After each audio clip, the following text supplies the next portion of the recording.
fellow Jamaicans. I'm here as chair of the Global Jamaica.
fellow Jamaicans. I'm here as chair of the Global Jamaica.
For sound in room. There we go.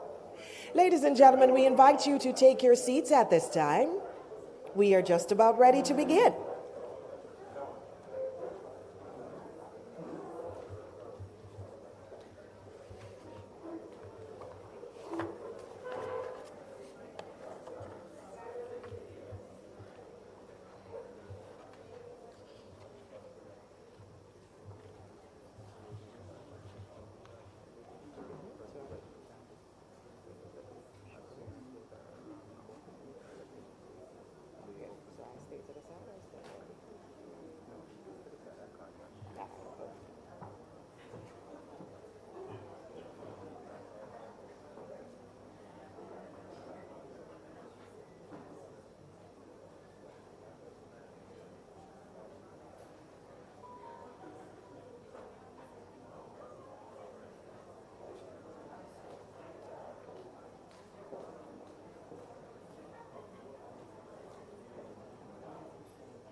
Greetings to all.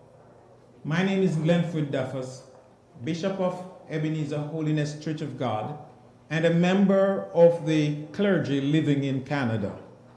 Our island and our heritage and strong values have been instrumental in shaping my ministry and purpose. Now, we stand at a crucial juncture where our collective faith and action can propel Jamaica towards a future of prosperity and unity. The conference is our platform to galvanize spiritual leadership, fostering dialogue and development that resonate with our core values. It's an opportunity to lead by example, to share our experiences, and to contribute to a legacy of faith-driven progress. Plan to attend. It will be a diaspora homecoming to remember. Join us this June.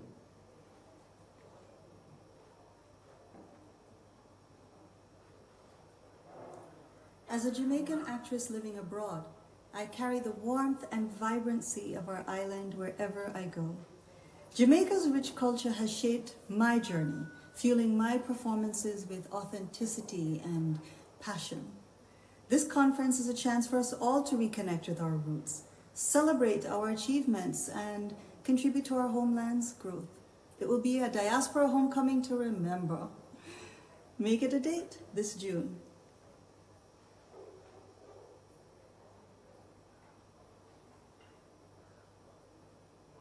As a professional of Jamaican heritage, for me, the conference isn't just an event. It's a launching pad for us to make connections, explore professional opportunities, and give service where we can. We can help to shape Jamaica's future. I think of it as where our potential meets our heritage. It will be a diaspora homecoming to remember. Join us this June.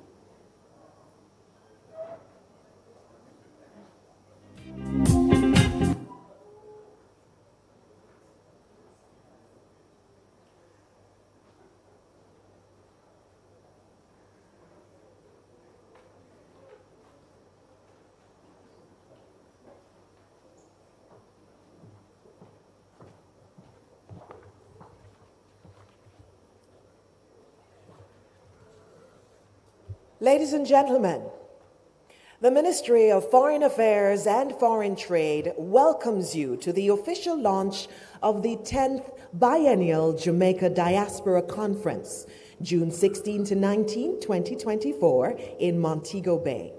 Please stand for the playing of the national anthem.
Please remain standing as Caleb Lawrence from the St. Aloysius Primary School presents our pledge.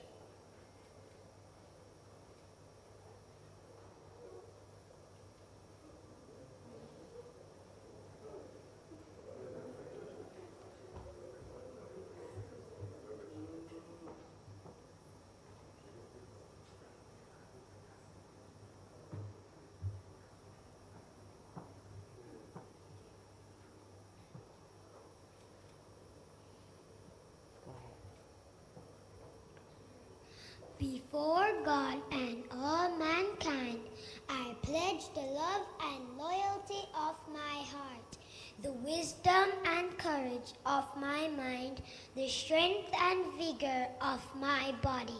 In the service of my fellow citizens, I promise to stand up for justice, brotherhood, and peace, to work diligently and creatively, to think generously and honestly, so that Jamaica may, under God, increase in beauty, fellowship, and prosperity, and play her part in advancing the welfare of the whole human race.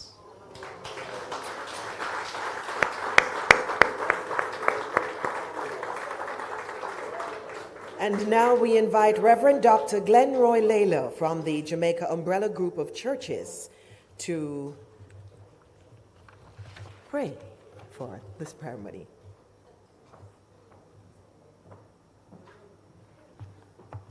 Let us pray. Gracious God, we praise you that you created every nation and made each person in your image and according to your likeness. In accordance with your will and purpose, you have fashioned us, Jamaicans, a people with a distinct culture. You have enabled, protected, and facilitated us as we disperse from this homeland, the rock from which we were hewn and scattered across the world. By your grace, you have enabled many of us to contribute significantly to the well-being and growth of the places to which we have migrated or resettled, even as we, individuals and nations, have benefited from your offerings through these places. Thank you that though scattered throughout the world, you have kept intact the unbreakable family ties.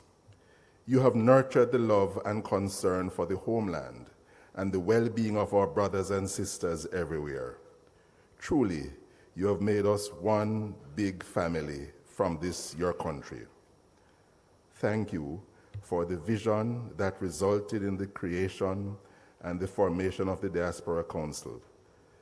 With that mandate, the mandate you have given to us, to all who serve to identify, maintain, and facilitate partnerships among Jamaicans around the world. Thank you for sustaining the Diaspora Conference over these 20 years. We praise you for all the achievements, the accomplishments, for all who have worked tirelessly and selflessly in your service. As we meet now to launch this, the 10th Annual Diaspora Conference, we continue to look to you for guidance and direction. We continue to depend upon you as we journey today through all the stages of the planning of this conference and to its final execution. Lord, we depend upon you to use this conference to build relationships, enrich fellowship, and strengthen the bonds of unity.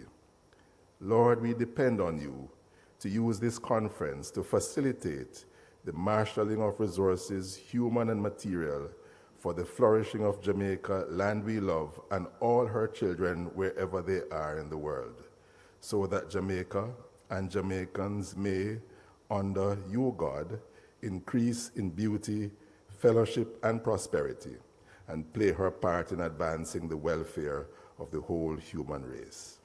Help us to be aware of your presence with us at this launch this day. Bless the participants, guide our conversations, and may it ultimately lead to a conference where all the objectives are met and achieved. This we pray in the name of your Son, our resurrected Lord, Jesus Christ. Amen.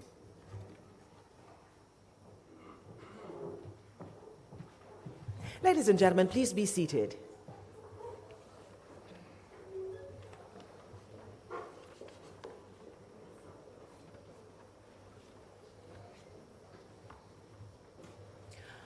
Welcome to Kingdom Hall and to the city of Kingston, Jamaica. There are at least 63 places in the world called Kingston. 33 of them are located in the United States, 17 in the United Kingdom, 5 in Australia, 3 in Canada, 1 in South Africa, New Zealand, Norfolk Island, even our Caribbean neighbor, Guyana.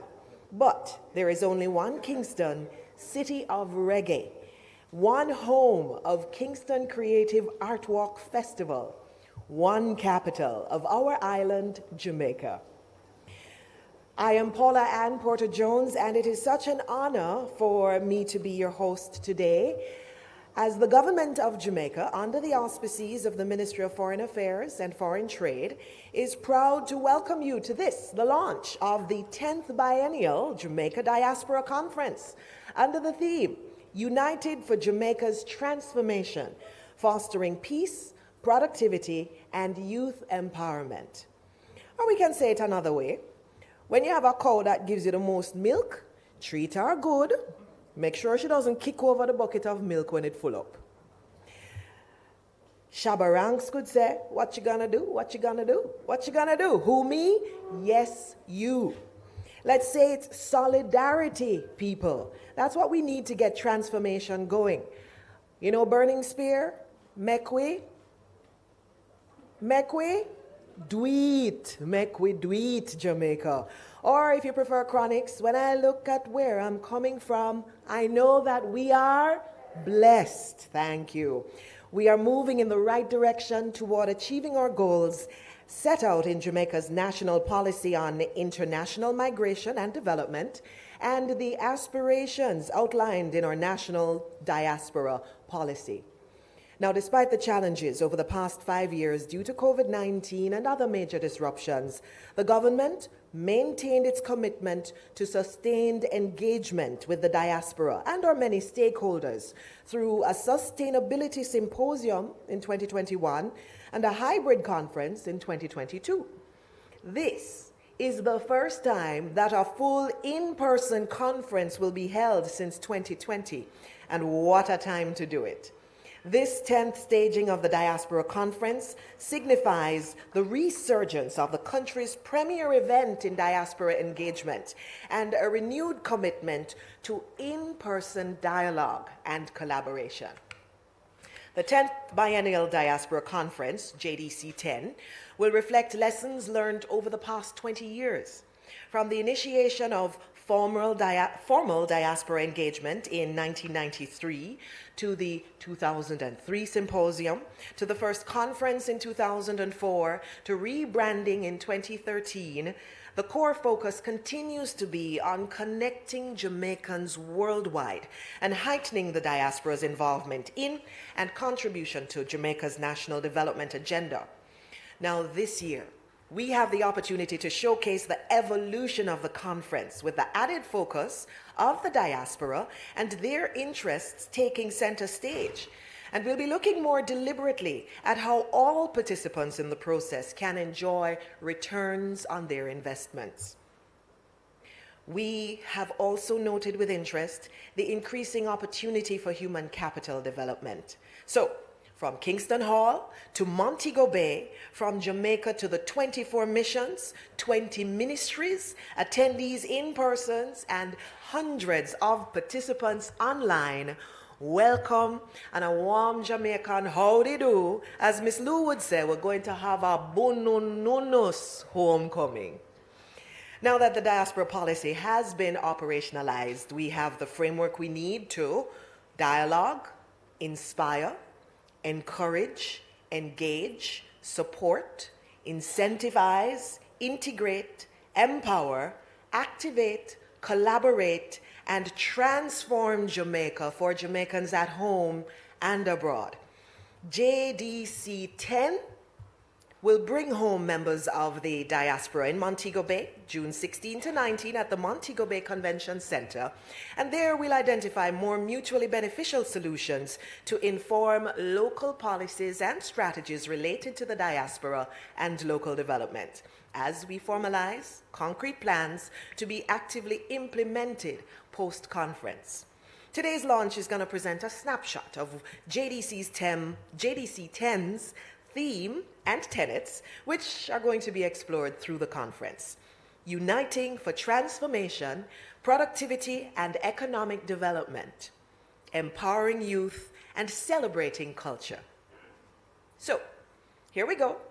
We're ready now, first up, to view a video from the first of our speakers virtually today. It's Ms. Asha Richards, Chair of the Global Jamaica Diaspora Youth Council.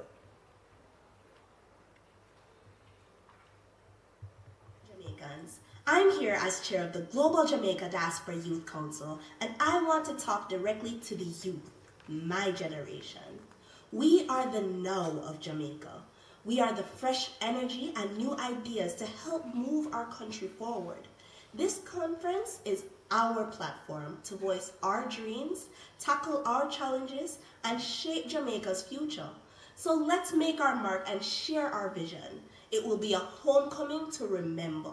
So I hope to see you this June from the 16th to the 19th as we share our ideas and ignite change. All right, thank you. Put your hands together or click the raise your hand icon on your device if you're with us online to show your appreciation for Madame Richards. Now, on behalf of Jamaicans home and abroad, I would like to say bless up to this diaspora visionary.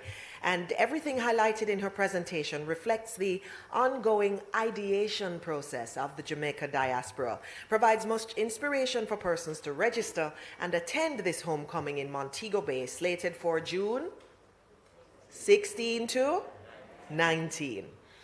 Now, her presentation has set the stage for a seamless transition into our first address by the Minister of State in the Ministry of Foreign Affairs and Foreign Trade, the Honorable Alando Terrelong, who's charged with the carrying out of the day-to-day responsibilities for diaspora affairs in the ministry. Please help me to give him a warm welcome.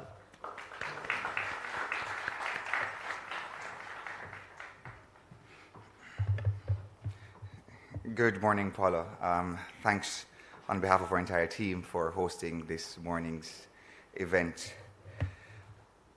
Senator, the Honorable Kamina Johnson-Smith, with whom I've had the privilege of working for almost a year. It has been a seamless transition from one ministry to the next, even as I look at my former permanent secretary here. Ministers of government, Minister Chuck, Minister Witter, Minister Smith, our permanent secretaries and heads of agencies who are here, members of the clergy, heads of missions and consular posts joining us live, Mr. Courtney Campbell, President and CEO, VM Group and Conference Chair, legacy partners. I have noted the presence of Jamaica National and also Grace, who are here, represented by their distinguished members. To our other partners who have joined on, I have seen some of our legacy partners who came on from the get-go. Special shout out to National, who's actually one of our first partners who came on and said, we are going to go platinum, not gold, not mahogany, not hummingbird, not Port Royal, but it's going to be platinum. So it's really, really good to see them here. Ms. Ariel Boyne, Undersecretary, acting for Diaspora and Protocol and Consular Division, members of the Diaspora team who have been working tremendously hard behind the scenes here at the ministry. Other Undersecretaries and staff of the varying ministries who are present, Ms. Shauna Chin, Vice Chair of the Global Jamaica Diaspora Council, Ms. Asha Richards, Chair of the Global Jamaica Diaspora Youth Council, and of course all our council members, to our conference project manager, Lisa Ogilvie, who has been just working really, really hard. Other representatives, colleagues, and as we say here at the Ministry of Foreign Affairs and Foreign Trade, distinguished ladies and gentlemen, all. It is certainly my pleasure to have you join us today, as well as members of the diaspora who are joining online, stakeholders, sponsors, one and all, to this, the official launch of the 10th Biennial Jamaica Conference. This conference has been a much anticipated event. Not only is it significant for the fact that it is the milestone 10th iteration and 20 years since the first Diaspora Conference was held in 2004, but also it will be the first time for me in my capacity as Minister of State in the Ministry of Diaspora, in the Ministry of Foreign Affairs and Foreign Trade, with responsibility for diaspora affairs, to be leading the charge for a successful conference. Also of added significance is the fact that this will be our first full in-person conference since the disruptions caused by the COVID-19 pandemic. We have certainly missed the usual personal touch of being together and bringing Jamaicans together from all over the world in one place. So this year, we will be returning to the Sunshine City of Montego Bay by popular demand of our members across the diaspora who insisted that after a long hiatus since 2015, they want to be in Montego Bay and enjoy all it has to offer. Mr. Courtney Campbell of the VM Group, our distinguished chair of conference, has been doing an exceptional job alongside other legacy partners, Grace Kennedy, led by Senator the Honorable Don Webby, and the Jamaica National Group, led by Dr. Earl Jarrett. They have been with us over the years and have truly set a fine example of commitment and service to the cause. Thank you to our legacy partners for having stayed the course. We are anticipating a spectacular homecoming this year, and I'm confident that after months of planning, we are now able to launch what is sure to be an event to remember. An event that sets the tone that all Jamaicans belong. Whether you are here at home or whether you are abroad, you all belong, and we look forward to welcoming you to the Montego Bay Convention Center. We hope to have some 1,000 of our brothers and sisters joining us from across the world, from Asia, Africa, Latin America, and the Caribbean, and of course to our traditional areas of diaspora residence from North America, Europe, Canada as well. In the reception and interest that we have, based on the interest that we have received so far, it is clearly shown that we have adopted an all-of-society, multi-stakeholder engagement. And if it's anything to go by, based on your presence here this morning and based on the presence of those online, we are certain that it will be a spectacular conference. It is in this spirit that I warmly welcome you to this launch, coming from the Kingston Hall of our ministry, right here in the Sunshine City of Jamaica. And of course, we send love, positive energy, and that spirit of true Jamaican oneness to all our members joining us online, especially those in cold places at this moment in time. We have been working very, very hard behind the scenes to ensure that from the outset, the conference this year is one that has been truly crafted with all Jamaicans in mind. Early collaboration with members from the legacy partners and of course with our Diaspora Council members have seen us having several conferences overseas. So far, we had conferences in Africa, Canada, continental Europe, and the UK. In addition, our conference chair and legacy partners, the members of the clergy, other providers in government and the private sector have also worked with us to ensure that we have a theme that truly resonates the Jamaican spirit. United for Jamaica's transformation, peace, productivity, and of course, youth empowerment. From the 16th to the 19th of June, as we gather in Montego Bay to fellowship and dialogue, it is our hope that we will reflect on all the improvements that the government has achieved in building a stronger Jamaica over the last 8 years. Certainly, your input is critical to guarantee the continued growth and productivity of Jamaica. We look forward to hearing from members of the private sector as it relates to how you, by virtue of your investments in Jamaica and of course extending your brands abroad, how you can also increase greater productivity for all Jamaicans living here and abroad. We have identified in this regard a number of platinum partners who have been generous in providing critical sponsorship through financial and in-kind support, while many others have indicated an interest in coming forward as well. We are therefore proud to have the endorsement of the Jamaica Umbrella Group of Churches, which is represented here today by Reverend Dr. Glenmore Layla, and other government ministries, departments, and agencies who are here to give their support as well. I must also recognize, as I indicated, the likes of National Bakery, Digicel, JMMB, the RGR Group, and of course the Jamaica Tourist Board for their support thus far. Our online registration portal is expected to be up and running today, and we're pleased to share that we are well advanced in our negotiations to secure favorable hotel rates with the Ocean Coral Spring and Ocean Eden Bay. So start booking now. Further information on logistics will be shared shortly. As you look around Kingston Hall and the range of participants joining online, you will understand the truly integrated and well-considered approach that we have taken to ensure that our diaspora engagement mechanism is one that is inclusive, interesting, yes, and fit for purpose as intended by the diaspora policy adopted at the 2019 conference. We will continue the important tradition of honoring diasporans who have worked hard and made significant contributions in their communities, and as such, the Governor General's Award for Excellence will be a feature this year. Our usual marketplace and government at your service will be available, along with a range of other goods and services that we can assure will be of interest to you. There will be other exciting offerings that will certainly make your attendance at the conference a worthwhile feature, but we will not announce all of them today because we want you to come down and enjoy the experience, whilst of course making good linkages for trade and investment opportunities, not just here in Jamaica, but also taking those trade and investment opportunities to your respective areas across the diaspora. On June 20th, the Thursday, that will be our hugely popular Diaspora Day of Service, and we invite members of the diaspora to join in service organizations or service day activities wherever, be it your old high school alma mater and old church, or even within your communities of former residents. I am pleased to share that for participants who will be taking the items to support the day of service, our partners at Jamaica Customs are working with us to ensure that you are facilitated during entry. As we zoom in on the target of 1,000 members of the diaspora to our shores, I want us all to bear in mind the theme, United for Jamaica's Transformation. In closing, I urge all of us to bear this in mind as we work together in unity for Jamaica's continued growth and productivity. Over the last 8 years, we have seen stellar growth across a multiplicity of sectors, from infrastructure development, a reduced unemployment rate, and of course to varying activities aimed at youth empowerment. Let this be the best of 10.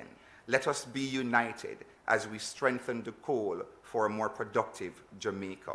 Let us continue to promote investment, foster collaboration, and execute with great zeal our philanthropic activities across Jamaica, whilst celebrating a united nation for the growth, development of Jamaica, as we look forward to achieving the 2030 goals of leaving no one behind.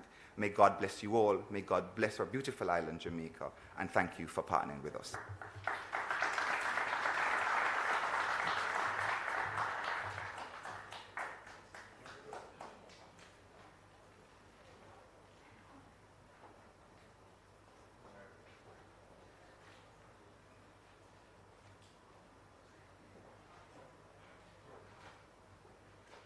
Have been here, written into the landscape. VM.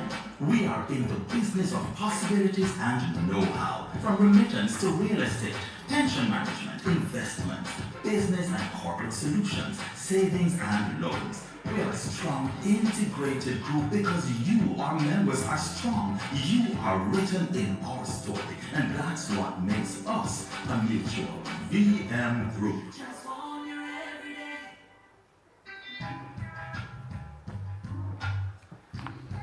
Once more, a round of applause as we say thank you to the Minister for his welcome message. Ladies and gentlemen, the conference is honored to have support of 3 legacy partners: the Grace Kennedy Group, the JN Group, and the VM Group, among which chairmanship of the biennial conference is rotated. Now, these conglomerates are aligned around national development and have always been partners. They have been consistent partners with diaspora engagement. We are proud to acknowledge them in this conference, and we invite the JDC 10's conference chair, Mr. Courtney Campbell, CEO of the VM Group, to bring remarks at this time. Help me welcome him, please. Thank you very much, Paula. Senator, the Honorable Kamina Johnson-Smith, Minister of Foreign Affairs and Foreign Trade, Honorable Delroy Chuck, Minister of Justice, the Honorable Alonda Terrelong, Minister of State in the Ministry of Foreign Affairs and Foreign Trade, and the leader of this diaspora movement at this point.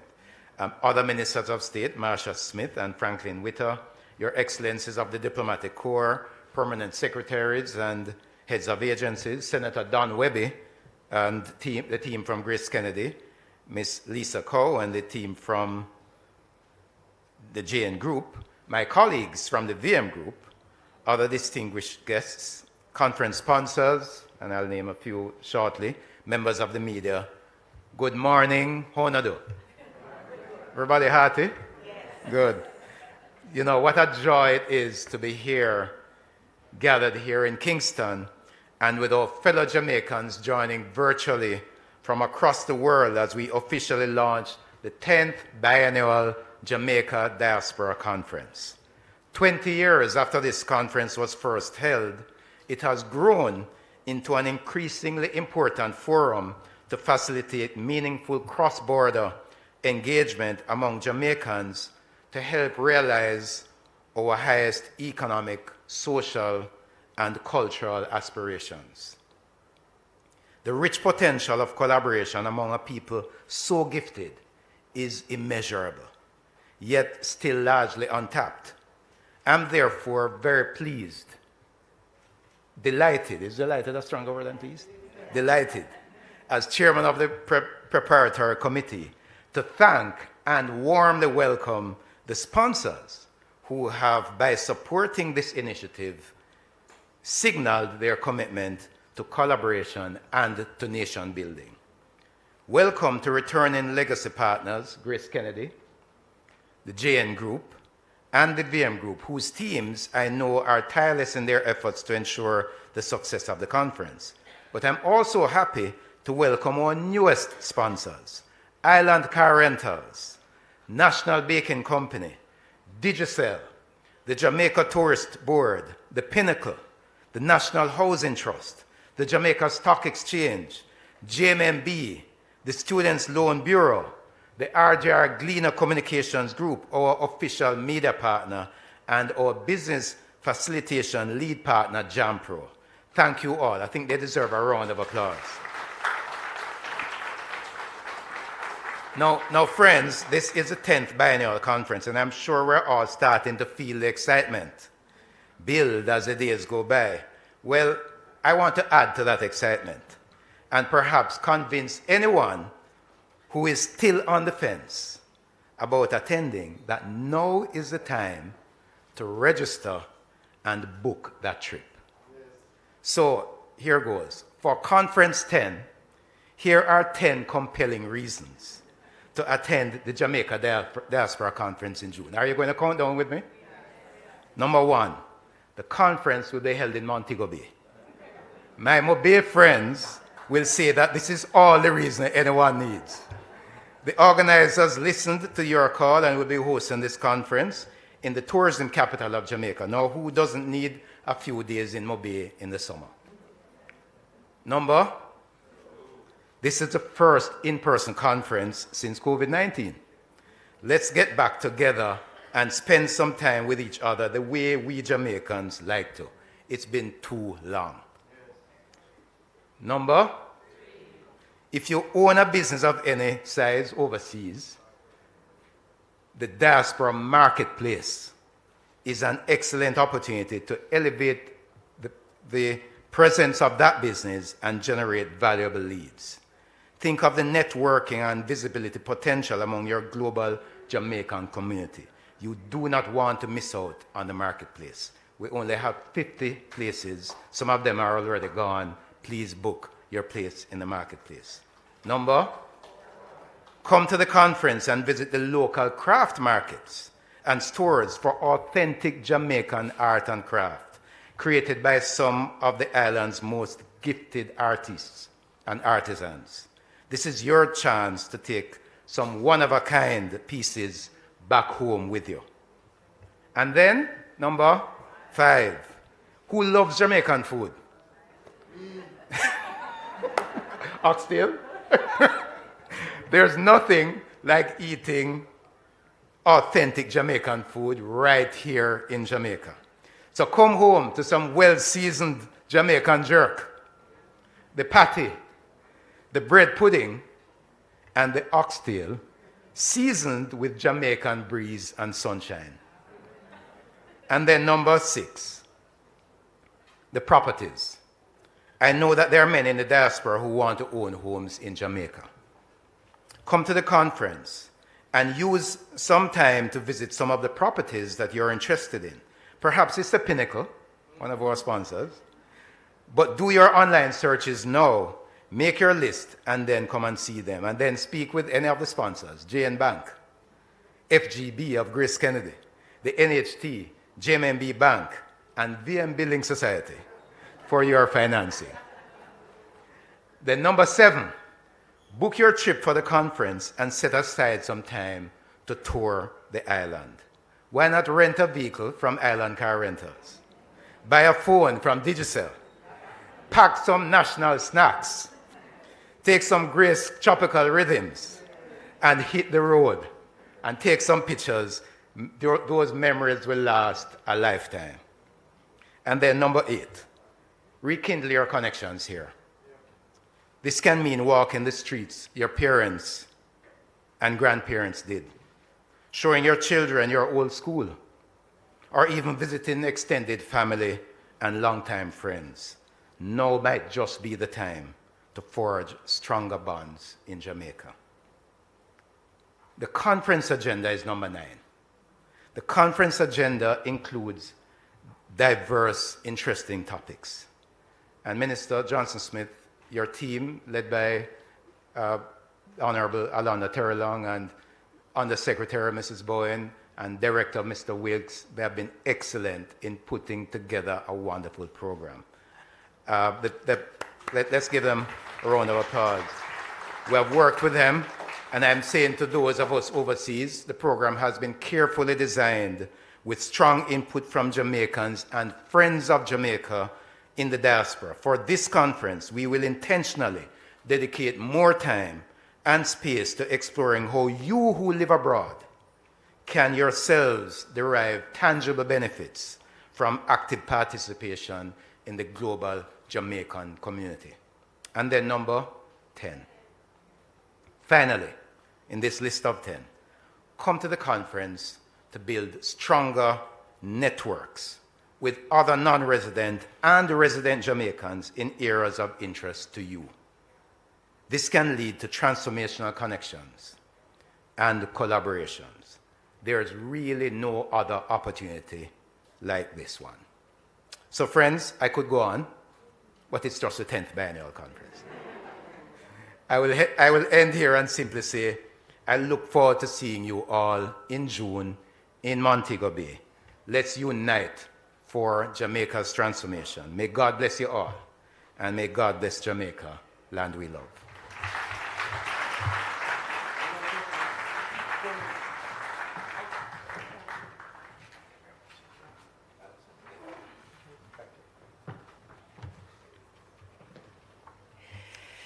You've got 10 reasons. You need more?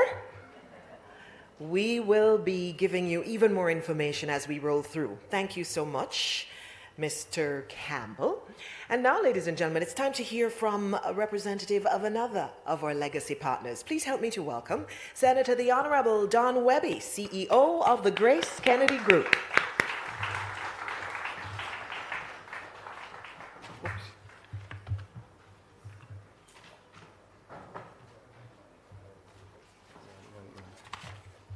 Thank you very much, Paula. Good morning, everybody. You know, in getting the list, Minister of Salutations, it was about 30 people, and I was given 5 minutes to speak. So I decided that I'm going to say all protocols observed. But let me recognize you, Minister, my colleague, Senator, the Honorable Kamina Johnson-Smith. And I know we have been through a challenging time with COVID. I was the previous chair, and you have no better chair now than Courtney Campbell. Well done, Courtney. Thanks a lot. But I'm sure, Minister, you'll share with us a lot was accomplished despite the challenging times. I enjoyed your presentation, Minister Terrelong. And let me say, Ministers, welcome. My colleague, legacy partners, the VM group, my colleague, and actually, do you know that Mr. Campbell is a graduate of Grace Kennedy? And I was so disappointed when he was speaking about food and he left off the Grace hot pepper sauce and jerk sauce. Anyway, I'll forgive you, my friend. And I was following your 10 reasons. Oh yeah, you did say the tropical rhythms, which is the best juice in the world. And Lisa, welcome, Jamaica, and give Earl Jarrett my regards, my fellow Georgian. So, ladies and gentlemen, this is in fact a very special occasion, and I want to especially recognize the members of the diaspora. And let me say, on behalf of Grace Kennedy, it is with great pleasure and honor that I bring special greetings from Grace, the Grace family, and we have a number of Grace Kennedy staff here. You want to stand and recognize Grace Kennedy, my Grace team. Where's my Grace team? We, as you say, when we sponsor Boys and Girls Champs, we don't only draw a check, but we sponsor with our heart, and we participate very actively in any sponsorship that we do. And so thanks a lot, guys, for your support. They are doing all the work. I'm just here making all the speeches. You know, in reviewing and preparing for my brief presentation, I was really struck, and Courtney and colleagues, as you should have here, and Minister, the theme of this year's conference. May I say, it really, really resonated with me at this time.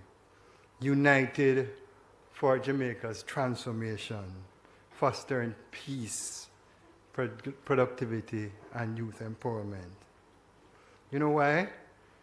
Because it embodies a collective commitment to building a better nation, a better Jamaica.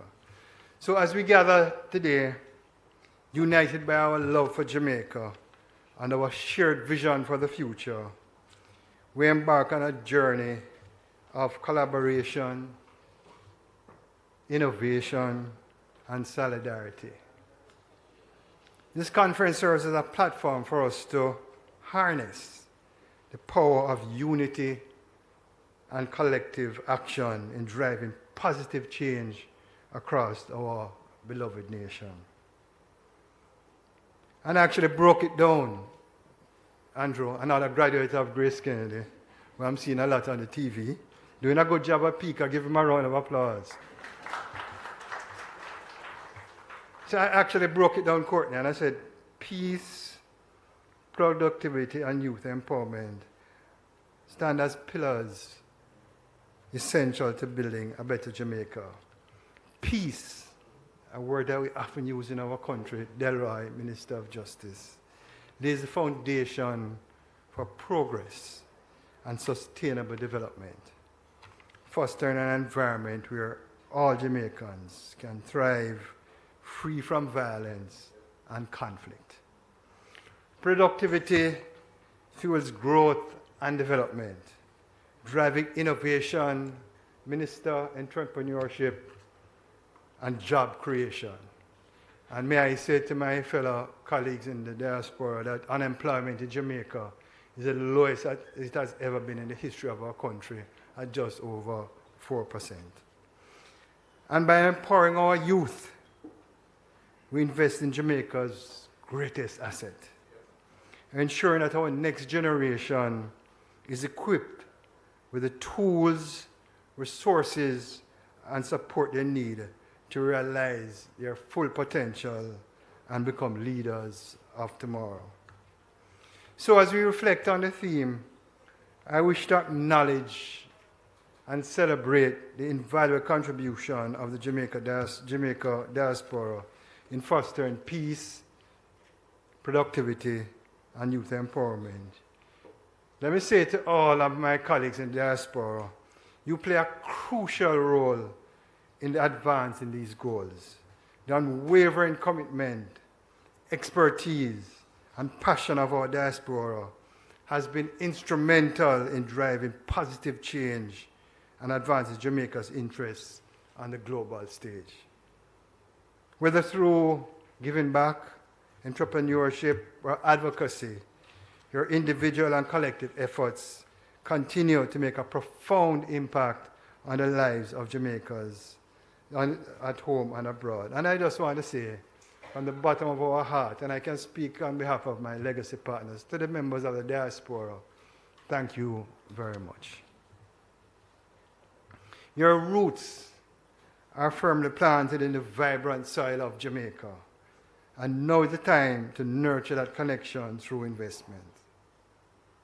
Listen, I've been in business, and in fact, Courtney, as I'm getting old, I'm near that Grace Kennedy for 30 years, Andrew. And this is Don Webby speaking to my members of the diaspora. There's never been a better time in the history of our country for you to invest in our country. Never.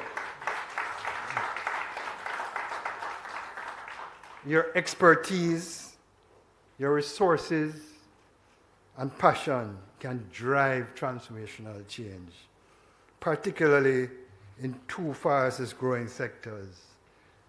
And this is Dan's opinion, not Grace Kennedy's opinion, digital innovation. And I would really like to ask, and we can discuss it more at the conference, Courtney and Minister. I really, really believe in the agricultural sector of Jamaica. I really believe in it. And, you know, the wake-up call for us, certainly at Grace Kennedy, was with, I'm sure that was with COVID-19, as you'll recall. When we are, as a nation, we're talking about food sustainability, food security. And there's only one formula, Minister Chuck, to deal with food security and food sustainability. And that is to build our agricultural sector and our agro-processing sector. And I believe that the Jamaica Diaspora, whether in Canada, the UK, or the USA, or wherever you are in the world, look at it seriously, because it's going to what I call a win-win-win. And I see my good friend Shillet staring at me. So Jumper is willing and able to help. And you can give them your number when you are up giving your remarks. But Shillet and her team at Jampro are really doing a good job in terms of facilitating investments. And the diaspora is a critical part. You know, sometimes I see, and I sit back and I think about it, where I say, there's nothing wrong, but I see foreign companies coming to Jamaica, and you think that they're Jamaicans. I saw one coming to buy 20 containers of ackee. You know, this is what we are supposed to do as Jamaicans. We're supposed to invest in our own country. And this is something that I'm passionate about. Grace Kennedy, there's just not enough acres around, so I've invested in an agro park with 110 acres, Minister, and we're going to carry it up to 300 acres of ackee, because the demand is there. And guess who is buying the ackee? The people who are on the call now, the diaspora. So thank you for buying the Grace ackee. So let us harness the power of collective potential and build a more resilient Jamaica. As a company with Jamaican roots and a global reach, Grace Kennedy is fueled by strength of the diaspora as we work towards achieving our 2030 vision of being the #1 Caribbean brand in the world.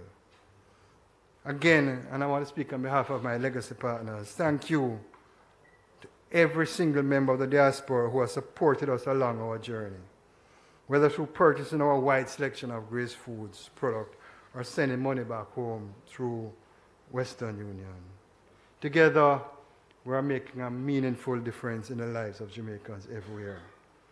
So, Courtney and colleagues, as we embark on this conference together, I encourage each and every one of you to actively participate, share your insights, and collaborate with one another.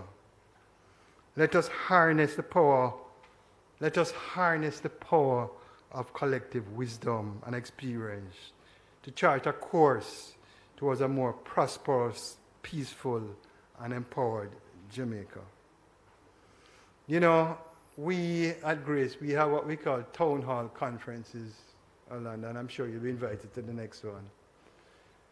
And as a part of the program, we have 400 or 500 primarily Jamaicans in the town hall. And as part of the program, we sing the national anthem.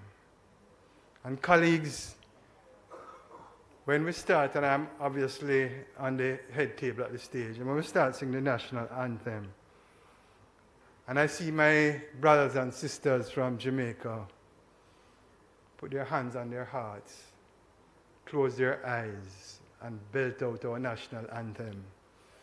Some of them with tears in their eyes because of their passion and love for their country. And this is what this conference is about, Courtney. We need to convert that passion, that love, for us to come together united as one Jamaica, whether they live here, there, or anywhere.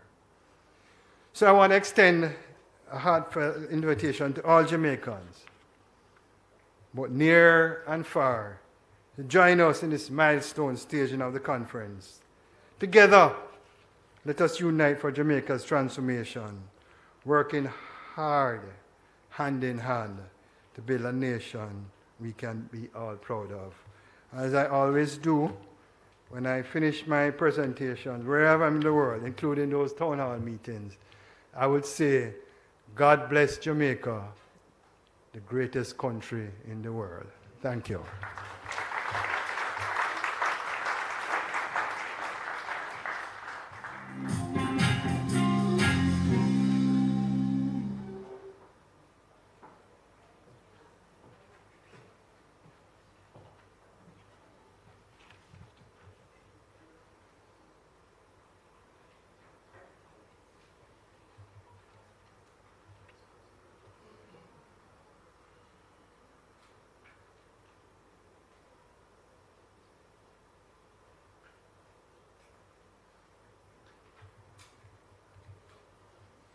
Ladies and gentlemen, once more, please, for Senator Don Webby.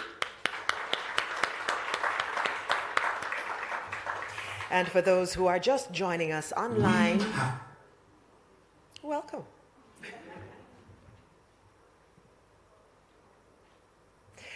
Our next partner, legacy partner, is the JN Bank. And we now welcome remarks from the Managing Director for JN Bank. It's the JN Group. And we now welcome the Managing Director for JN Bank, Ms. Lisa Cow. Help me, please.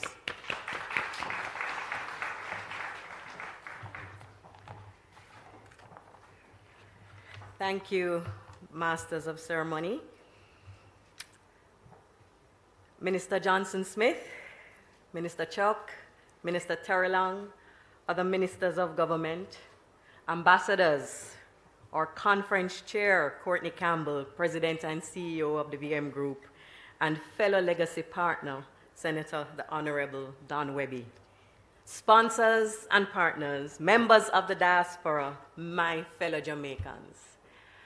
It would be remiss of me to not wish you a happy, happy Easter. I believe, indeed, that it is profound that we are launching the 10th staging of the Diaspora Conference in this week, Easter week, under such a remarkable theme where we embrace that peace is indeed one of the key ingredients to the transformation of our beloved Jamaica. Good morning, all. It is a privilege to greet you on behalf of the Jamaica National Group and our CEO, Honorable Earl Jarrett, at this launch of the 10th Jamaica Diaspora Conference. And Dr. the Honorable Earl Jarrett sends his greetings to you all present in the room, ministers. He sends his love and his blessings. And of course, I extend on his behalf his sincere apologies for not being able to be here in person. This conference is a testament to the enduring bond between Jamaica and its global community, a bond that is both vibrant and invaluable. And we welcome this year's theme, as have been said by fellow speakers earlier, but particularly by my fellow legacy partners, united for Jamaica's transformation, fostering peace, productivity, and youth empowerment. Since the inception of the conference in 2004, the legacy partners have brought their combined knowledge of doing business in these countries and their direct ties with Jamaicans to advance the goals of the Jamaica Diaspora movement. The diaspora plays a significant role in the development of Jamaica through remittances, investments, and philanthropic activities. And the Jamaica National Group has remained committed to keeping our Jamaican diaspora communities engaged by providing avenues for them to remain connected to their homeland. An important aspect of this conference is to engage the young members of the diaspora, These individuals are indeed the future bearers of the Jamaican legacy abroad, and we must seek to inspire them to explore their heritage and consider how they can contribute to Jamaica's growth. Through discussions and networking opportunities, the conference has been and remains a space where interest is piqued, ideas sparked, and commitments made to preserve the ties between Jamaica and its people overseas. Through the conference, partnerships have been strengthened between the Ministry of Foreign Affairs and Foreign Trade, its overseas offices, and sundry diaspora organizations across the globe, as well as Jamaicans locally. Additionally, Jamaicans at home have been better able to appreciate the significant economic contributions being made to our country by the diaspora to benefit diverse areas of national life, including health, education, tourism, exports, athletics, and many others.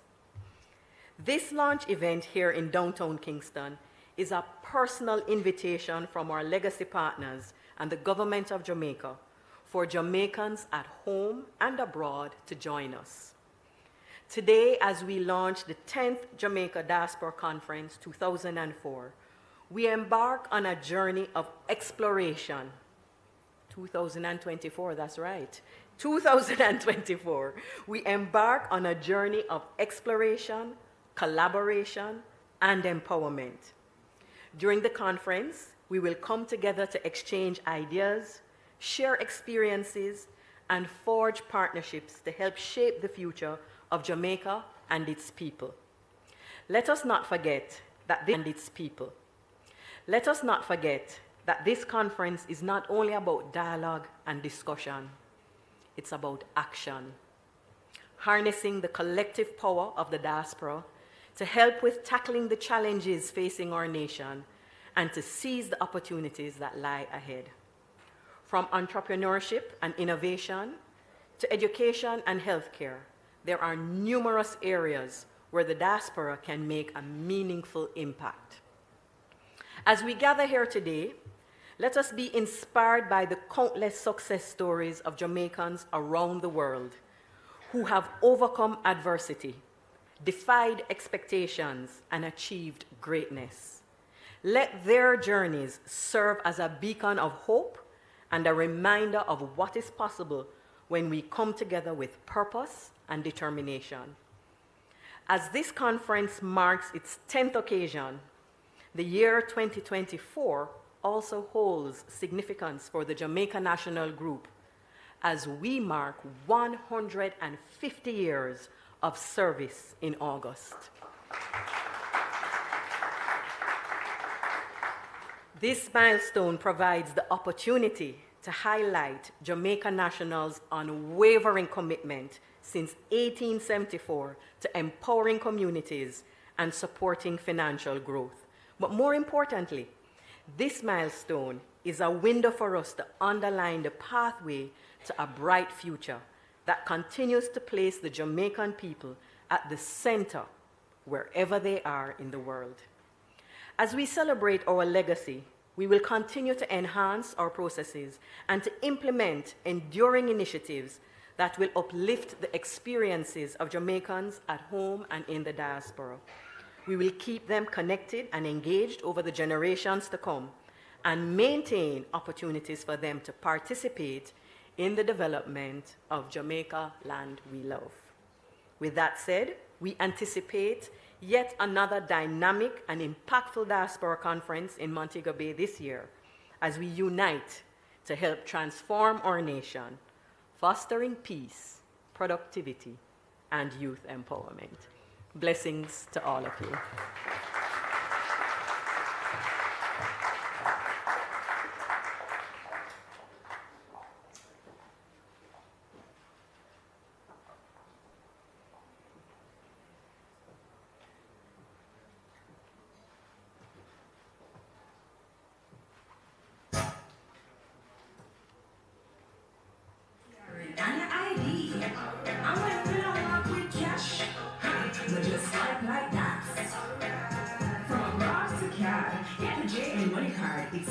JN money cat sent from abroad. JN money cat.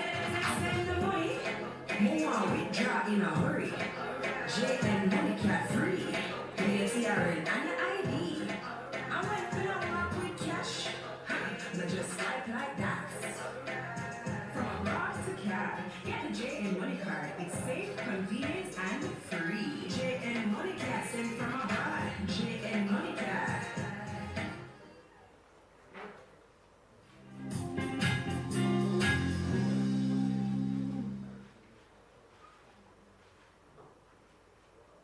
We have been here, written into the landscape. VM.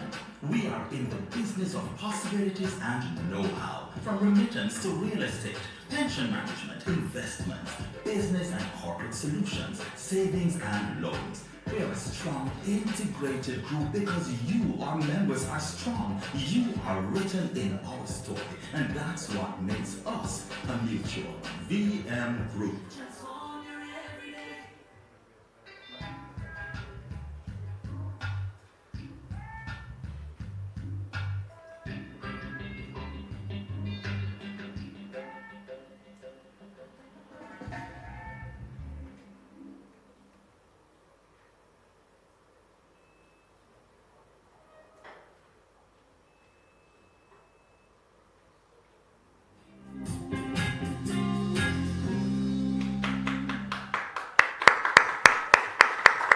And we thank Madame Kao for representing the JN Group Legacy Partner.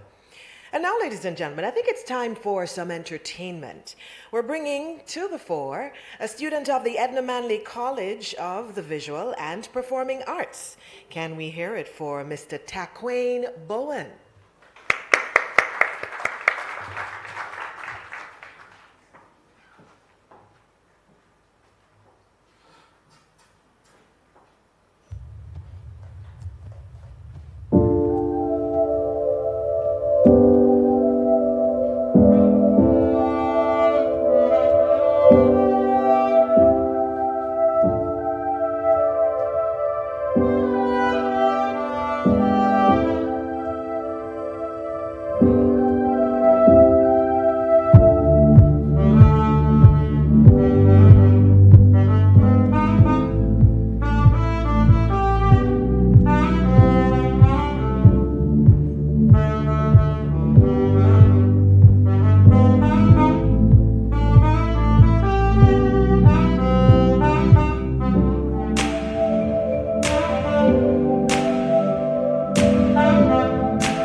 bride, JN Money Card.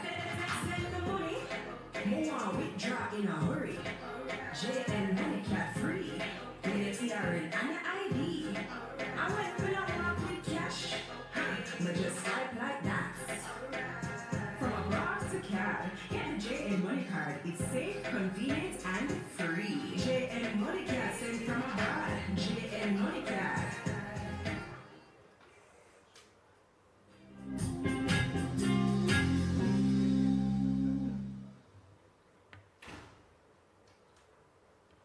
We have been here, written into the landscape.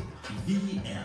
We are in the business of possibilities and know-how, from remittance to real estate, pension management, investments, business and corporate solutions, savings and loans. We are a strong, integrated group because you, our members, are strong. You are written in our story, and that's what makes us a mutual VM group.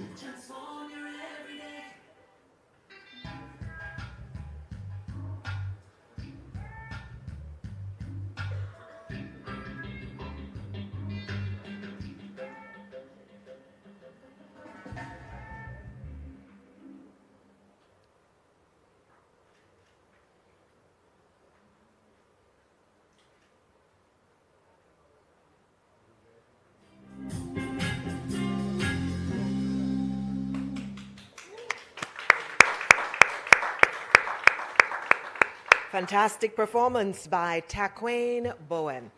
We have with us the CEO of PICA, Government at Your Service. Please help me welcome him to the microphone at this time, Mr. Andrew Winter.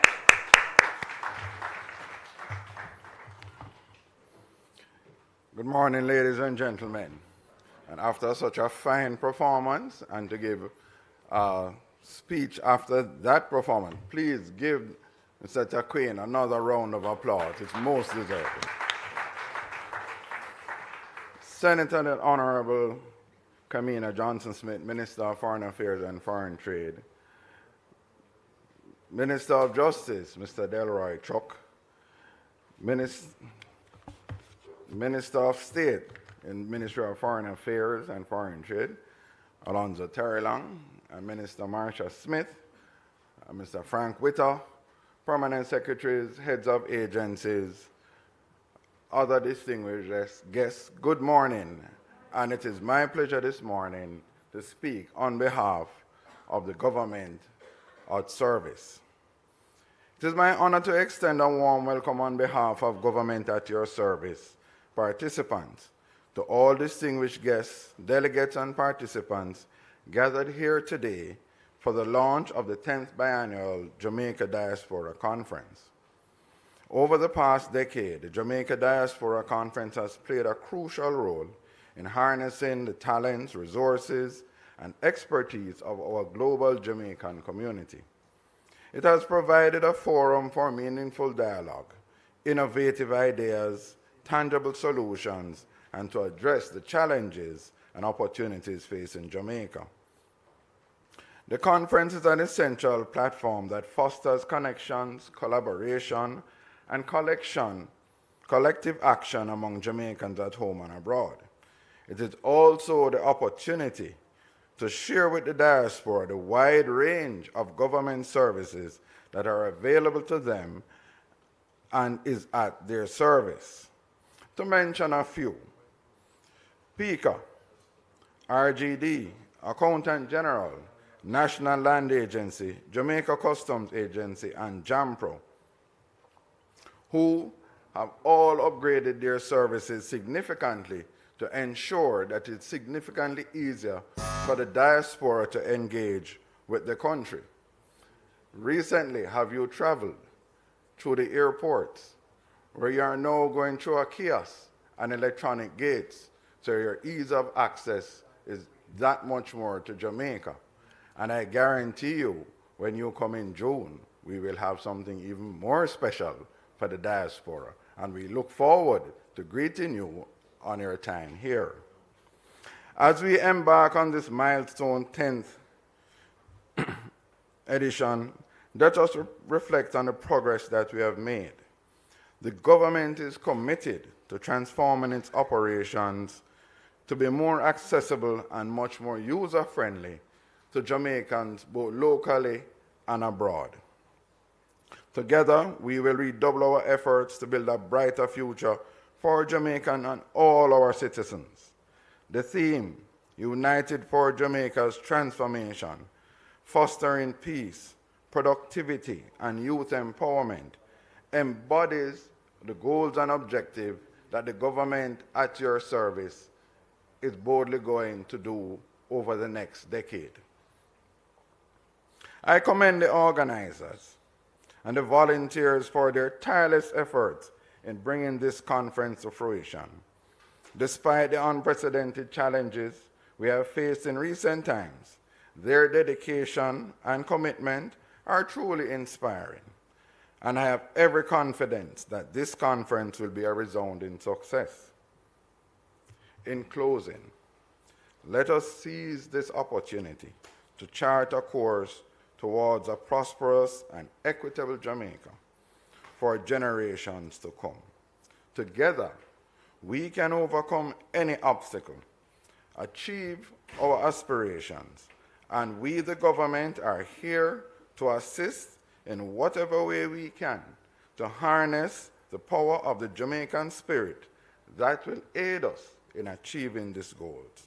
Thank you, and may this 10th Biennial Jamaica Diaspora Conference be a transformative and unforgettable experience for all of us. Thank you, ladies and gentlemen.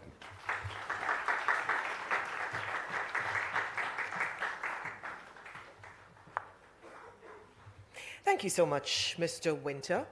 And as we recognize the many agencies and departments of the government that are working together to support the conference, we now invite the president of JAMPRO to the microphone, Mrs. Shillette Cox, ladies and gentlemen.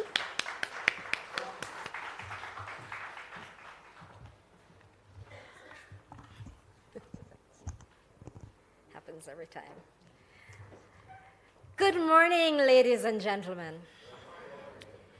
I would love to recognize Senator the Honorable Kamina Johnson-Smith, the Minister of Foreign Affairs and Foreign Trade, and her Minister of State, the Honorable Alando Terrelong, the Minister of Justice, the Honorable Delroy Chuck, and the Minister of State in the Ministry of Education, the Honorable Marcia Smith, and the Minister of State in the Ministry of Agriculture, Fisheries, and Mining, the Honorable Franklin Whittle.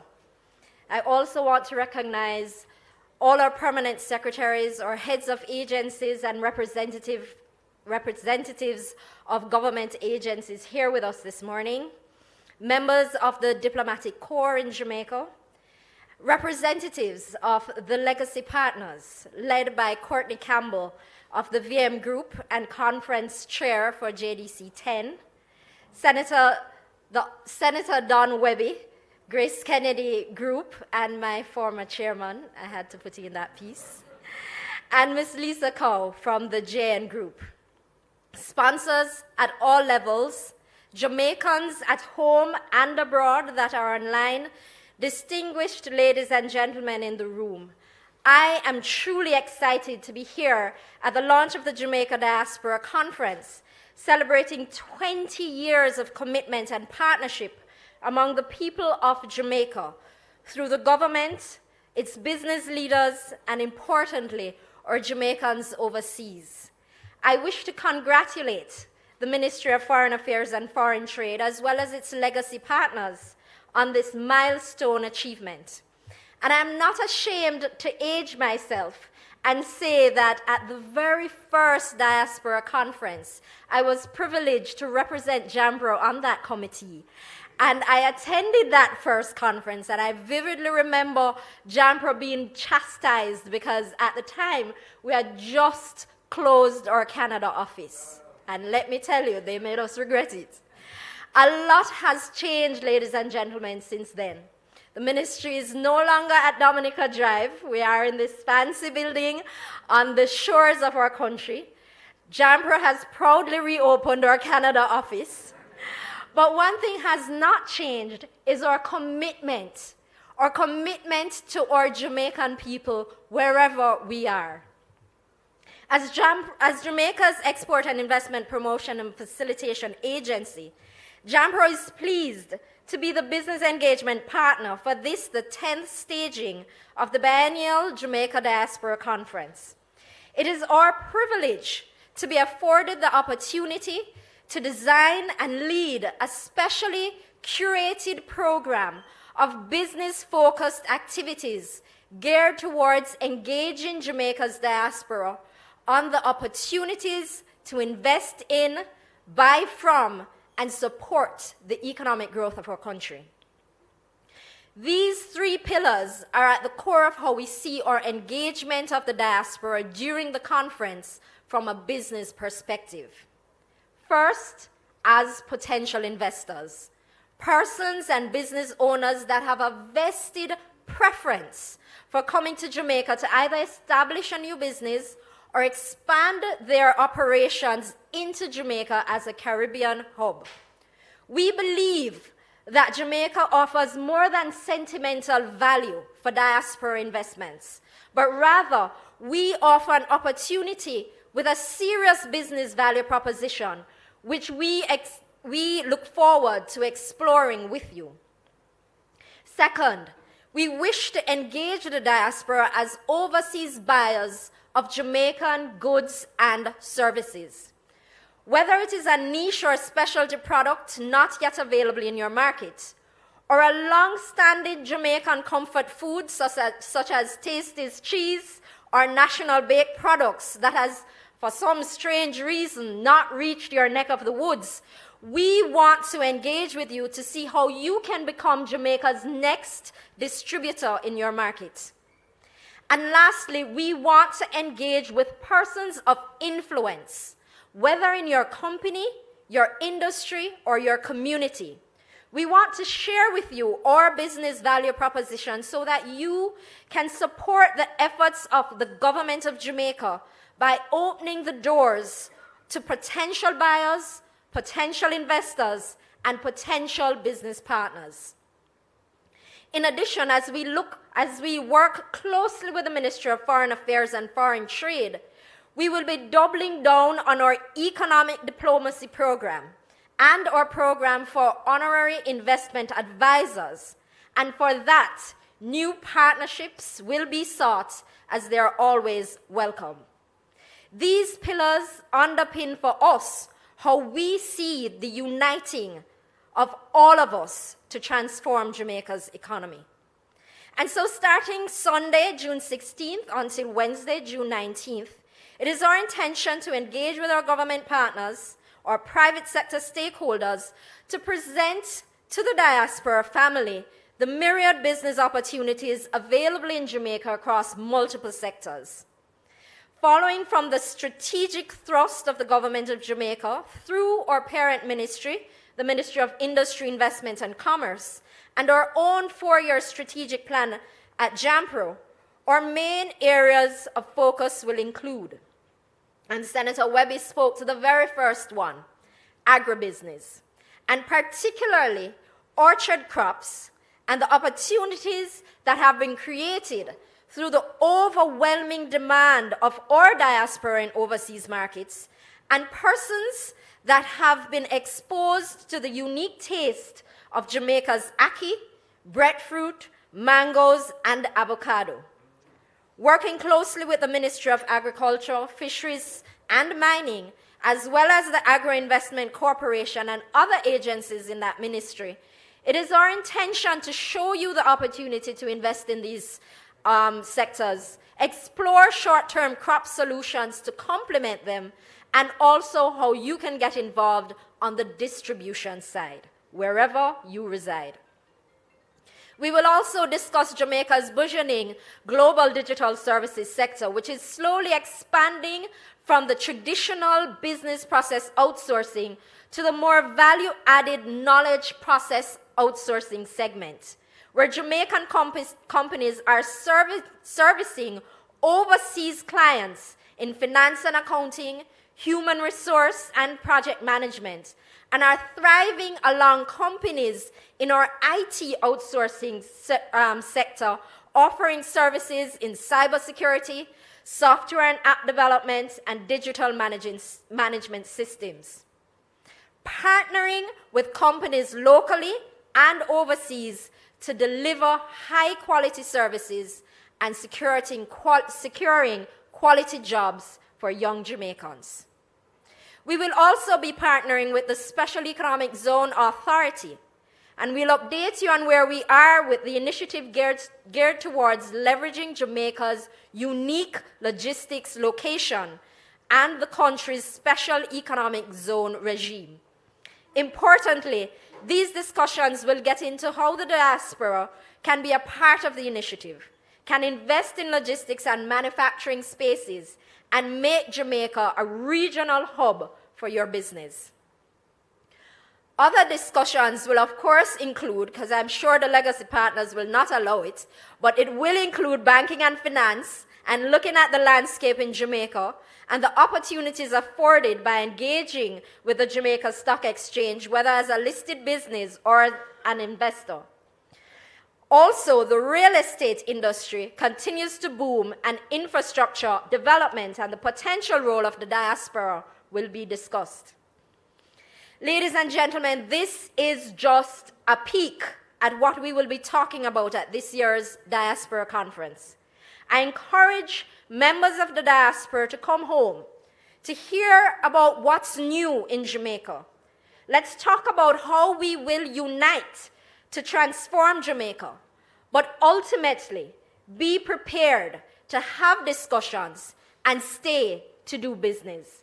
I look forward to seeing you all in June, and thank you very much.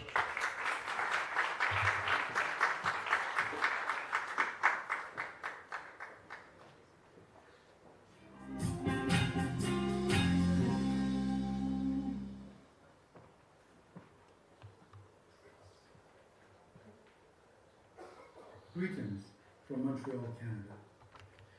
This Diaspora Day of Service on June 20th, following the conference, will be an important opportunity for us to give back and to help make a difference in our beloved island. The Jamaican Association of Montreal will be participating in the Day of Service by refurbishing the boys and girls washrooms at the Black River High School in St. Elizabeth. Now, you can make plans for your own activities. Let's support local communities, and by doing so, improve the fortunes of our fellow Jamaicans. Let's join in making this a homecoming to remember. Please, join us in June.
I'm Lakeisha Marie Ford, Vice President of the Ghana Jamaica Chamber of Commerce and CEO of Ford Communications, a PR agency based in Ghana, the United States, and the Caribbean.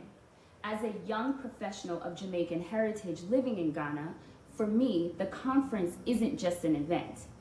It's an opportunity and a launching pad for us to make connections, to explore professional opportunities, and for us to give service where we can. We can help shape Jamaica's future.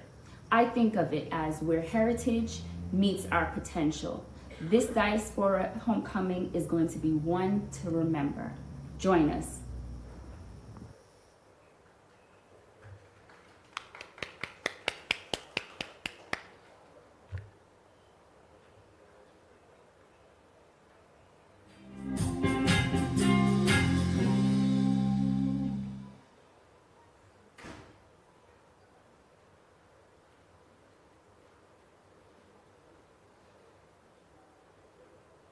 And coming in from those messages, and before that, Mrs. Shillette Cox, president of JAMPRO. We now move, ladies and gentlemen, to the first of our platinum partners to bring remarks this morning. Help me welcome from Continental Bakery, Mr. Craig Hendrickson. Good morning, everybody. Senator the Honorable Kamina Johnson-Smith, the Honorable Delroy Chuck, Honorable Alanda Terrelong, all the government officials, ladies and gentlemen, good morning. It's an honor to be here to represent National Baking Company on the 10th Biennial Jamaica Diaspora Conference. This pivotal event serves as a vital platform for uniting Jamaicans worldwide, fostering invaluable connections, and driving progress within our diaspora and local community. I would like to reaffirm our unwavering dedication to the Jamaican community, a commitment that we at National have upheld for over 70 years. We acknowledge that this long-standing service has become a tradition among many Jamaicans, and we take pride in offering access to our products in the Jamaican diaspora community. Beyond our role as sponsors of this conference, our dedication extends to empowering Jamaican youth through STEM education, supporting diaspora initiatives such as this, ultimately contributing to the progress and prosperity of our nation's future. This year's theme, United for Jamaica's Transformation, deeply resonates with us as it embodies the essence of unity among Jamaicans worldwide. Together we are stronger, standing as advocates for peace, productivity, and youth empowerment, and forging a path towards a brighter future. Thank you.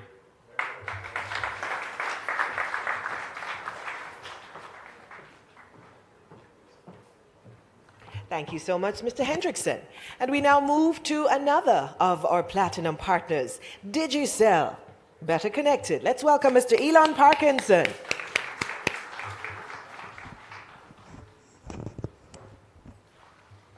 Thank you very much, Paula, and good morning and welcome everybody.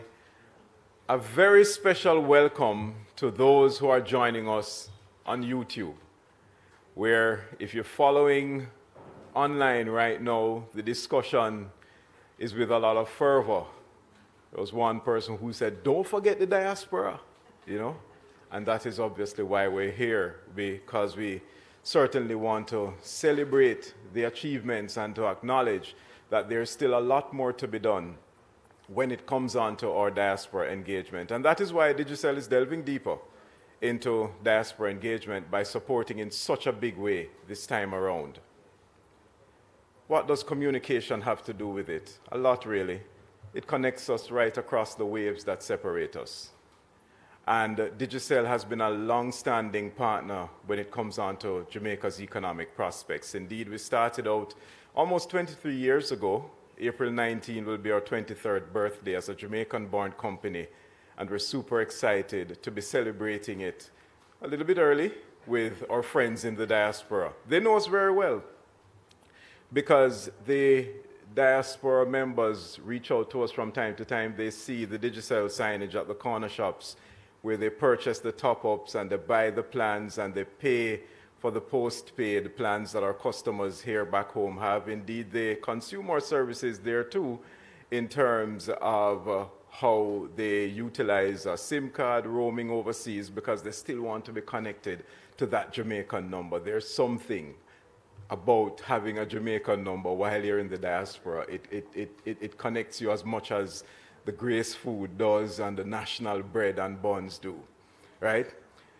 So as the country's premier connectivity partner for advanced mobile, high-speed fiber-to-the-home services, sophisticated business communication, Digicel will be highlighting our full suite, the rich array of connectivity that's maximizing migration's benefits by creating opportunities for investments, dialogue, and supporting friends and family back home.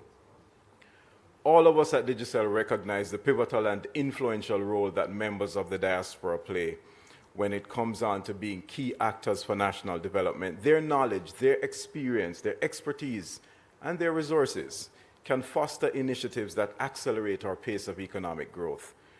Our technology, of course, will play a leading role in bringing it all together. And that is why we'll be at the 4-day event held fittingly under the theme, Uniting for Jamaica's Transformation, Fostering Peace, Productivity, and Youth Empowerment. And it will come at a time when Digicel is creating even bigger stepping stones for members of the diaspora to participate in investment initiatives and innovations through the upgrade and expansion of our mobile and fiber networks across Jamaica. I take you back to 2001. We announced our Digital Jamaica project, a huge investment, $200 million US or 30 billion Jamaican dollars.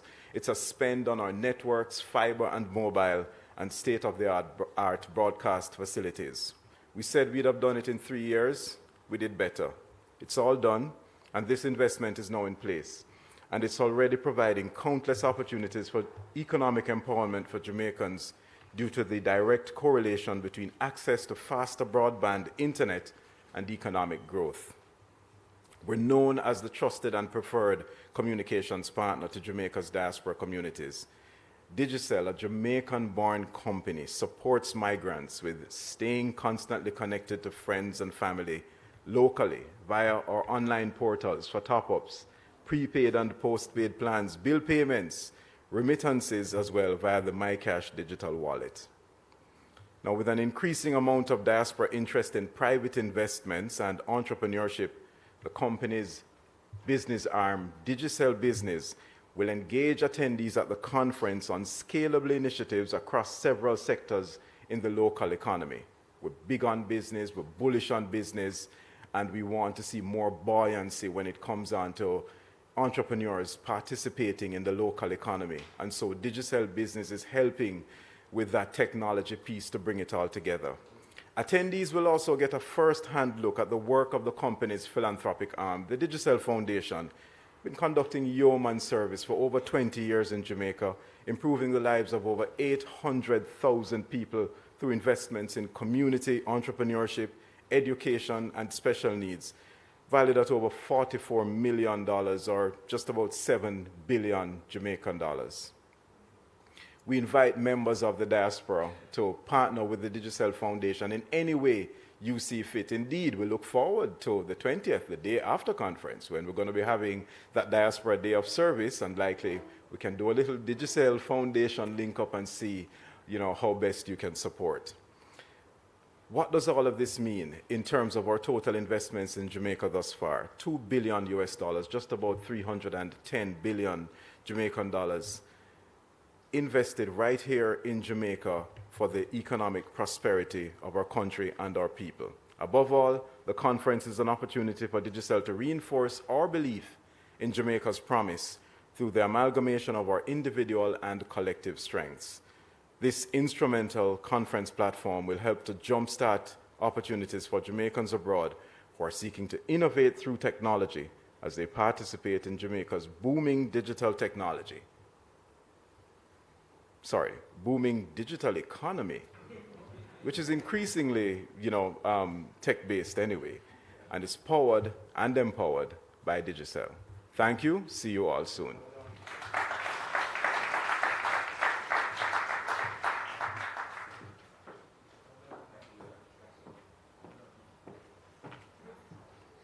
Thank you, Mr. Parkinson.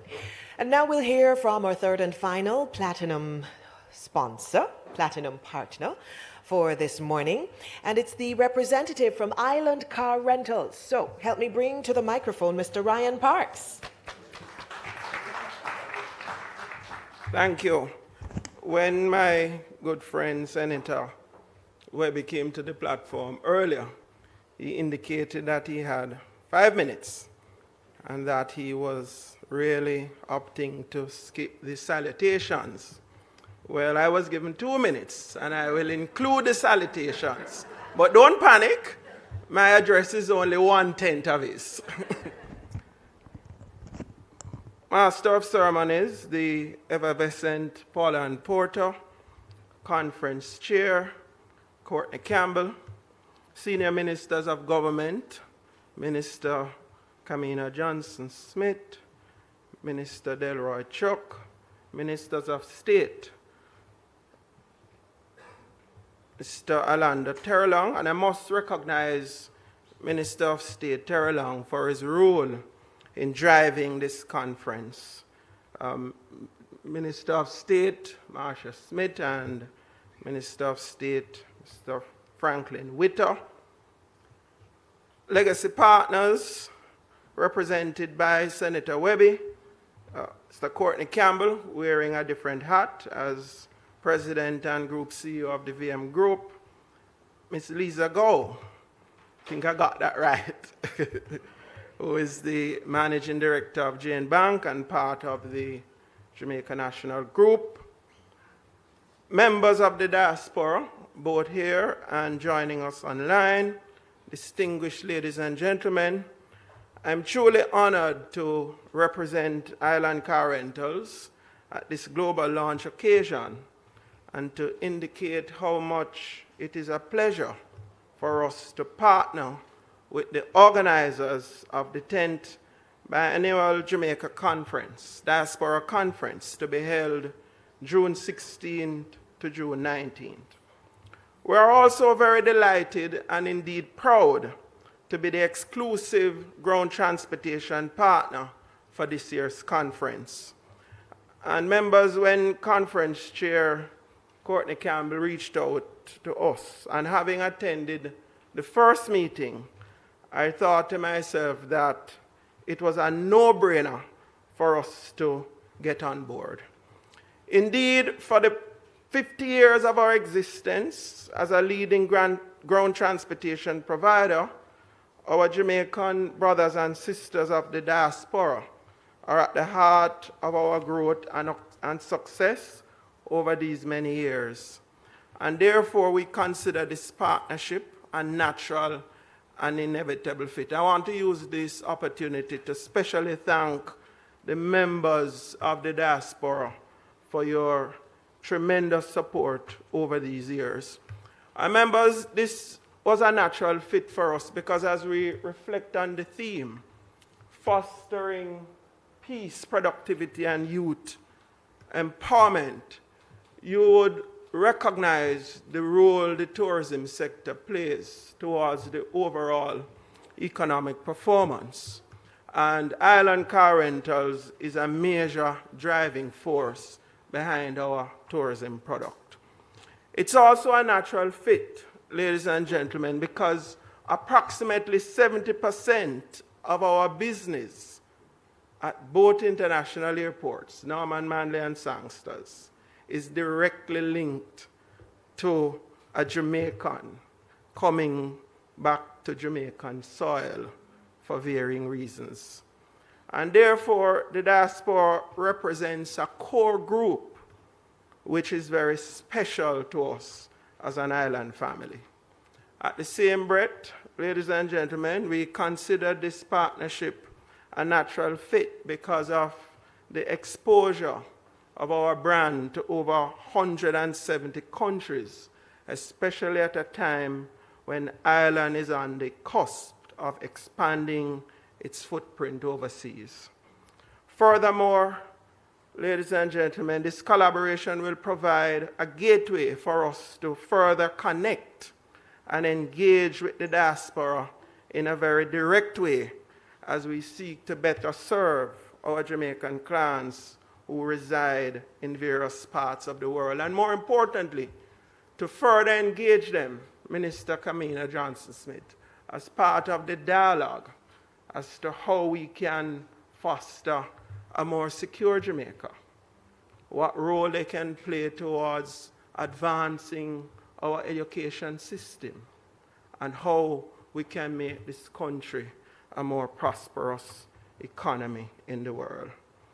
And therefore, ladies and gentlemen, I want to specially thank the organizers for inviting us to be a part of this year's conference. As a strong homegrown brand, we are deeply committed to the diaspora movement and look forward to further cementing our relationship as we unite as one for Jamaica's transformation. And so, on behalf of my colleagues at Island Car Rentals, we wish the organizers all the very best for an insightful and most successful Diaspora Conference. Thank you.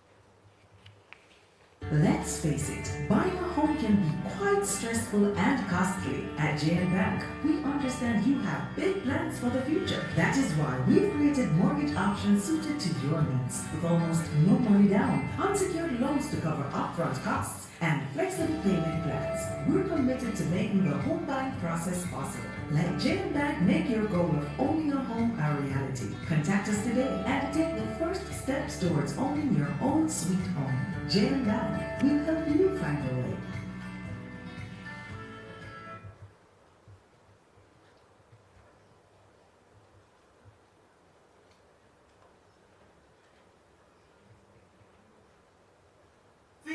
We're here for you. We are written into this land.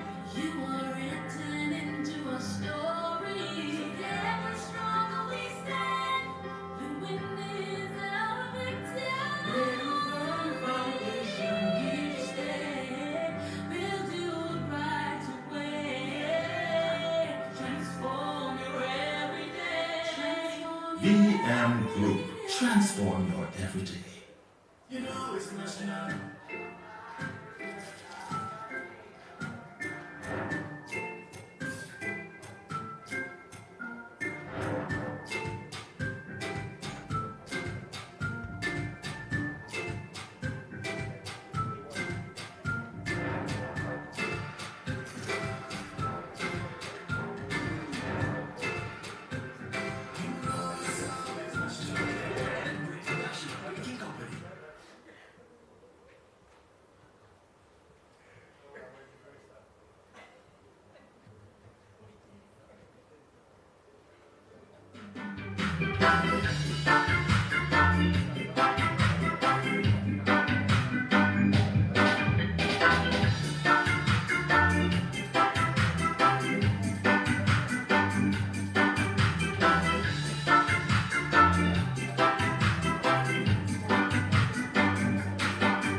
Welcome back to those of you who are online and those of you here in person in Kingston Hall in Kingston, Jamaica.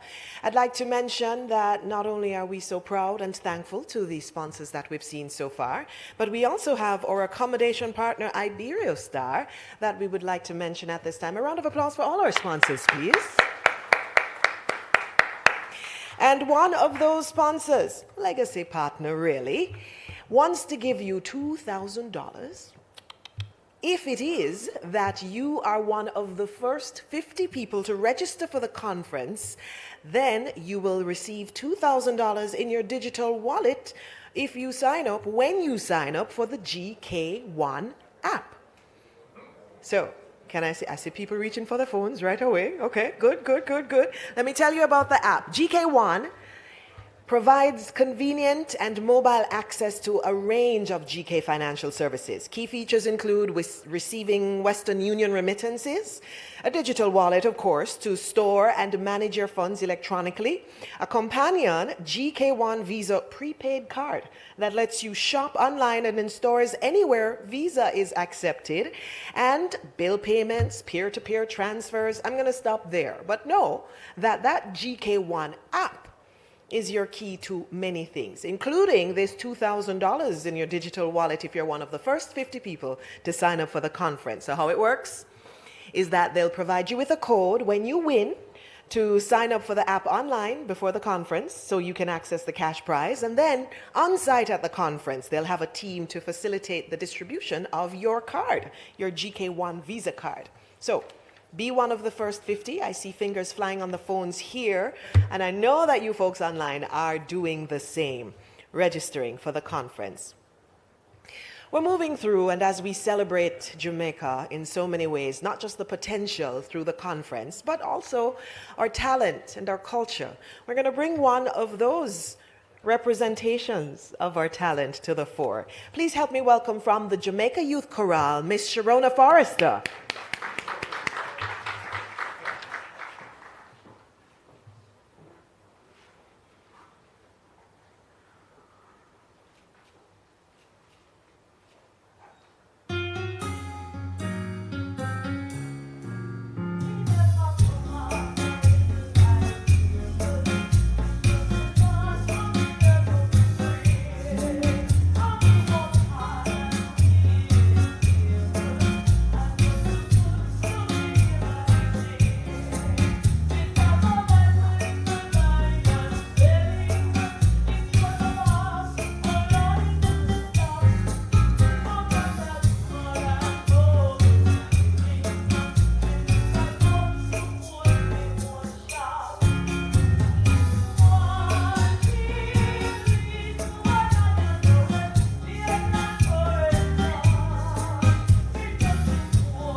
Thank you so much, Madame Sharona Forrester. Once more for her, please. Online, you don't have to clap. You can do the raised hand, and at least when we look, we see how many hands are up. We know you're with us, and you are enjoying our time together as well. I have another giveaway. So let me tell you how to win first. The website is diasporaconferenceja.eventbrite.com. diasporaconferenceja.eventbrite.com. And from the VM group this time around, 50 early bird registrants will receive the Sun and Sand Luxury Beach Kit on VM. VM Group's luxury beach kits will be gifted to the early bird winners on the opening day of the conference. So, if you are lucky, 50 early bird registrants are going to receive our, say it with me, Sun and Sand, you have to say it in the same tone, Sun and Sand Luxury Beach Kit on VM. Remember, Diaspora Conference, ja.eventbrite.com. I see heads down, I see fingers flying. So while you do that, I will use the opportunity to introduce our next speaker, who is in fact our keynote speaker. There are 9 guiding principles that encompass the beliefs and values of the Ministry of Foreign Affairs and Foreign Trade and serve to inform the operations of the ministry in diaspora matters. They are patriotism, inclusive participation, trusted partnerships, intergenerational engagements, respect for human rights, gender equity, evidence-based approach, mutuality, and communication. Now, they foster a culture of understanding regarding the importance of the diaspora to Jamaica's sustainable economic development path. And they provide a foundation that underpins the conceptualization and the whole context of the policy.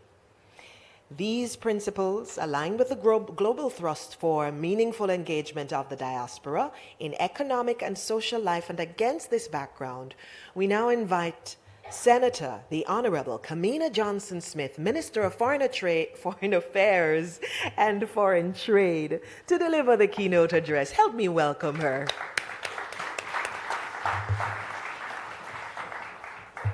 Thank you, Master of Ceremonies, and thank you for being such a fantastic moderator of today's event. It's been wonderful so far. Thank you so very much. Can we give her a round of applause, please, everyone?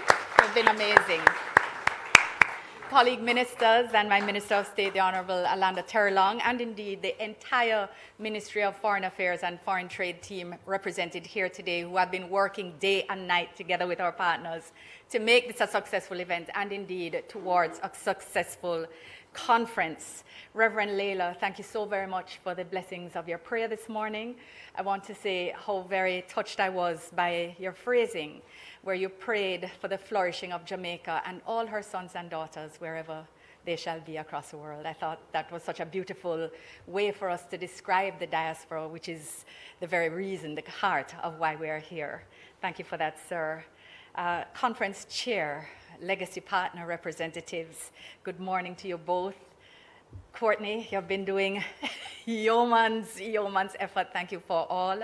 And of course, Senator Webby and Ms. Goh, you have been fantastic partners for so long. I will speak more specifically, but I greet you well this morning. Members of the diplomatic corps, and of course, heads of our diplomatic missions overseas, heads of our consulates, our undersecretaries, senior officials, heads of ministries, departments, and agencies of the government of Jamaica, who are all represented across the piece today, and of course, our members of the diaspora. You are the reason we are here. Our Global Jamaica Diaspora Council and our Global Jamaica Diaspora Youth Council, chairs and members, I want to welcome you. Members of the business community, members of the church community, members of civil society, members of every aspect of our stakeholder community overseas, I welcome you this morning, together with our international partners and members of the media. And I say to you, because we're representing the fact that Jamaicans are located everywhere across the world, and that's why we've expanded our engagement. Saludos, ni hao, bonjour, guten tag, konnichiwa, sanibona, asante sana, and salute. That's what we're doing today. And salam. Salam, representing our Global Jamaica Diaspora Council across all continents. Wherever you are in the world, what a go on. I like conference chair's greeting. Yahati? I'm gonna adopt that for free if I can. I love that. I hope you've had a joyful Easter and that National has not done too much damage through its products, but and that you've emerged refreshed, renewed, and ready for our journey ahead. It is a great pleasure for me to be here with you at this official launch of the 10th Biennial Jamaica Diaspora Conference. Let me, at this outset, of course, also convey apologies for the absence of the Most Honorable Andrew Holness, Prime Minister of Jamaica, who is unavoidably absent, but he assures me that he's very much looking forward to the conference in June. Allow me to also apologize for the absence of the Leader of the Opposition, who also assured me as at yesterday that the conference is in his calendar also for June. The conference, as you are aware, will be held 16th to the 19th at the Montego Bay Conference Center. You have heard the chairman list out 10 reasons why you should be there. There are more. I may touch on a few, but you already have 10. And included in that is, of course, the fact that we are working under a theme, United for Jamaica's Transformation, Fostering Peace, Productivity, and Youth Empowerment. And this theme is intended to affirm the importance that we place on coming together to craft our future, to focus on the pillars of transformation, and indeed to overcome the most pressing challenges of our time, not to overstate a point, but together, which is what's so critical. In a world as fractured and divided as it is right now, working intentionally for unity, to be united in building towards even greater and more inclusive growth and sustainable development. The embrace, the engagement, the empowerment, the inspiration, the coming together of our diaspora is of critical importance to this process. The fact is that you are the heart of this process as a people who have not only demonstrated a strong migratory instinct over the years, but also a deeply grounded and connected sense of identity, coupled with an outsized view and vision of our country and ourselves as Jamaicans. We have to harness this unique essence, and we can do it together. And it is in that context that this global launch is a precursor to an event which promises to be a rewarding and productive, our 10th Biennial Diaspora Conference, one which will not only allow us to reflect on what we've accomplished, but perhaps even more importantly, look at what we can and will do together. So again, let me just add very, very simply and perhaps inelegantly, conference chair, quite simply at this conference, connections will be made, partnerships will be born, some will be strengthened, business opportunities are going to be created. You have to be there to be a part of it all. The experience will be that much richer if you are on the ground.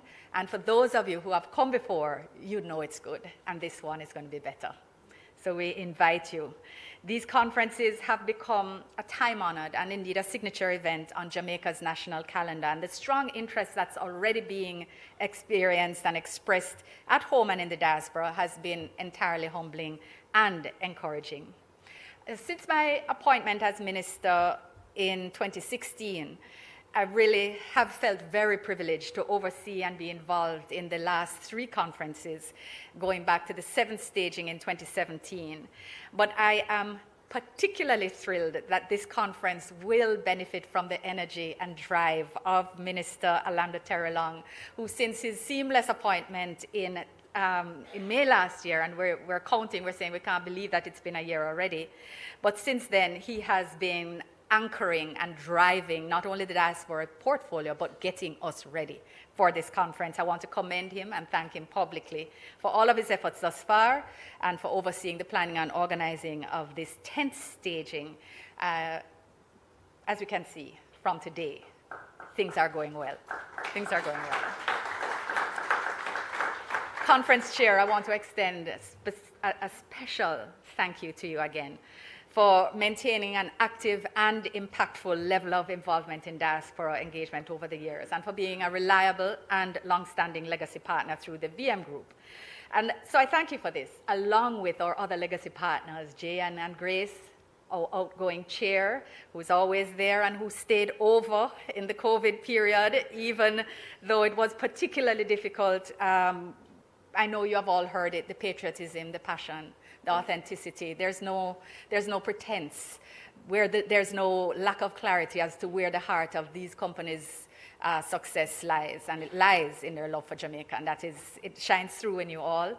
Very different styles, but very, very impactful in all. I want to say thank you again, and Chair, I want to just express my confidence in your ability to deliver a conference of the highest standard that is supportive of Jamaica's and the diaspora's collective and mutual purposes and benefits. I know that it is the example that you, our legacy partners, are setting that has encouraged our other current and potential partners who are now considering coming on board to seek deeper connection with us and with the diaspora. And I'm hearing the various years, companies celebrating different years of existence and different years of existence. I know this is a subtle marketing dance that's going on, and I love to see it. I love to see the battle of the banners. And we promise you a bigger stage in Montego Bay.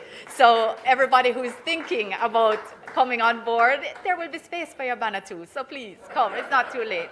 It is not too late.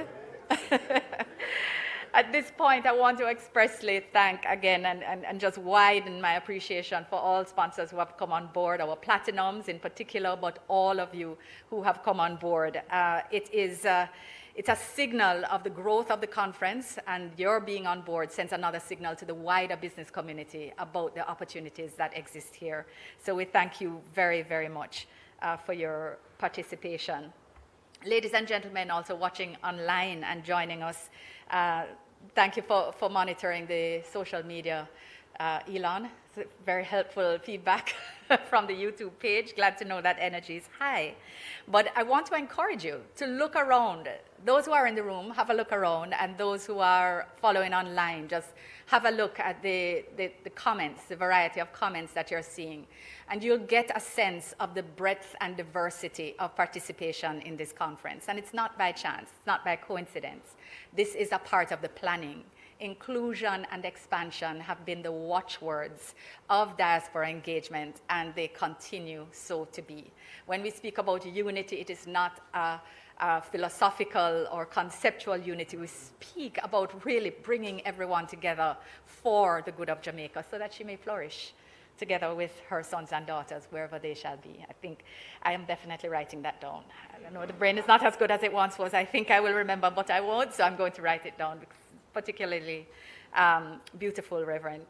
But I want to say that the whole of government approach and the whole of society approach that we have been taking is articulated in the National Diaspora Policy. And many of us participating in this launch would have been a part of the consultations. I remember going around physically in every meeting. I would try and have a diaspora consultation in the margins. You have been a part of discussions and the development of this policy in different ways. MDAs contributed your perspectives. And I really do hope that you share in my sense of progress and my sense of accomplishment, that we are marking time and marking movement in this movement. We are not standing in place. We are not a talk shop. We are engaging and growing as a diaspora movement and as a ministry that is key to engagement. And I think that I feel a particular pride having, of course, shepherded through cabinet and witnessed its tabling in both houses of parliament. But I hope each and every one who has been a part of this process, that you feel a sense of movement and growth, because it's real. Thank you. And I know you have a particular depth. You heard the clap was particularly loud over here, by the way. There are reasons for that, and you will hear more. But today the government is particularly proud to say that our country is now guided by a policy, a diaspora policy that has given form and function to an organic and decades-old partnership. And this partnership is built into our overarching foreign policy framework, which is also, in turn, aligned with our other critical national frameworks, such as Vision 2030, our National Development Plan, and, of course, the medium-term socioeconomic framework, because this is really about movement and growth and building on a platform that exists and working with a framework so that we are actually achieving and that we are moving forward and upward. And I really feel very good about the alignment, because taken together, these instruments are the government's roadmap for diaspora inclusion and involvement in the national efforts to make Jamaica the place to work, do business, raise families, not in that order, live, work, raise families, and do business. And as the Prime Minister always says, especially when he is engaging with the diaspora, and retire in paradise. Because that is the reality. We know that many of you are working to come home. Many of you are dreaming of the day you do come home. And we want to say, this conference can serve as a recognition. Come home, check out the investments, check out the properties, as conference chair suggested, drive around in Mr. Park's Island Car Rentals, drink in your tropical rhythms, to purchase your pepper sauce and your jerk sauce before my legacy partner withdraw. And of course, using your JN card to draw the extra money you then need to go buy the national bond.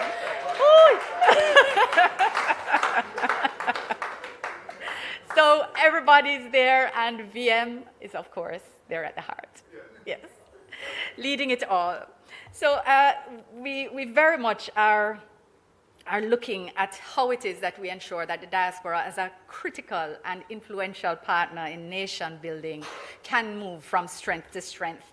We know you have continued to contribute significantly to health and education and other socioeconomic areas of development. And in this context, it's important to emphasize that while we acknowledge the significant financial contribution of our diaspora to Jamaica through remittances, for example, a prime objective of the government is actually to focus on human capacity development. And our engagement with the diaspora in this regard is for human capacity development as a good in itself and as a part of nation building.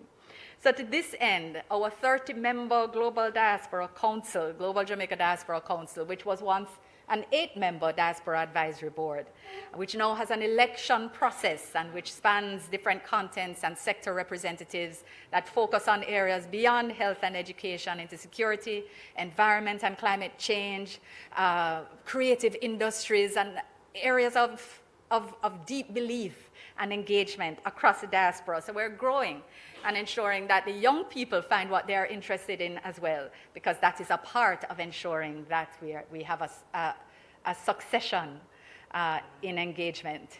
We want to ensure that our second and third generation diaspora members feel connected, find new ways to be connected, and that will help ensure that we have a future that continues to flourish. So I'm not sure if somewhere in there you might have found another reason or two to attend, but even through these councils, we're finding ways to engage members within our local workforce, and you're going to hear more about that at the conference, so I won't tell you now, so that's another reason to come. Now, I want to commend, again, the members of the diaspora who have supported and who are participating in the councils. The truth is that when we launched, the week that we launched was the week that COVID hit. So we made it, we started and we operationalized, and we have subsequently had elections again, and we have a new cohort. And it is important that you recognize that the disruption that occurred could well have fragmented and caused failure. And it was a true demonstration of the resilience of the structures and of our people that makes it continue to grow. So I want to commend members, past and present, and those who are looking on and considering. I think the next elections are in a year and a half, so stay tuned. But our conference this June will, as mentioned before, provide more opportunities for networking and dialogue and for implementation of ideas and mapping of paths. And we do feel confident that it will provide opportunities for you to make good returns on the investment of coming to Jamaica. So I want to encourage your registration. I want to encourage your participation, not only for your luxury beach kit. Paula, I'm not sure. Luxury something beach kit. I feel like I'm missing a word, but it sounds great, and I would like one. But I think I might not be eligible. So I'm just going to work with trying to make it to the beach with tropical rhythms. Outgoing chair, yes. But look at it. You will be in beautiful Montego Bay if that weren't reason enough. But the opportunities that are going to be present, and for those who I know I've been engaging with you for years, it is not only JAMPRO that's going to be there. It is the JBDC also. So we will be catering for business at different levels. Those who want to start micro and build, we are here for you. Those who are ready and with your shovel in hand, JAMPRO will be there for you. So I just want to share that we will have something for everybody. We want to encourage you to come at every level. If you're thinking of starting up a creative well, not a creative company, or if it is that you are in the film industry, remember we have the new screen development initiative here. There is content galore. We want you to come and engage with JAMPRO on those matters. It's not only traditional areas that we're looking at. We really are looking to expand to make this exciting, impactful, and beneficial for you. We plan these conferences with you in mind. So we want you to be confident in that. You're going to hear some more about the agenda. But don't think that it's too late for you to make suggestions if you feel that there's a burning gap. And we're still, of course, finalizing some of our participants. So if you feel you have a lot to contribute, please make sure that you make contact with us. Ladies and gentlemen, I want to just share on a sort of slightly different level that on the bilateral and multilateral fronts, the government of Jamaica does continue to make sure that our international partners are aware that our diaspora is of utmost importance to us.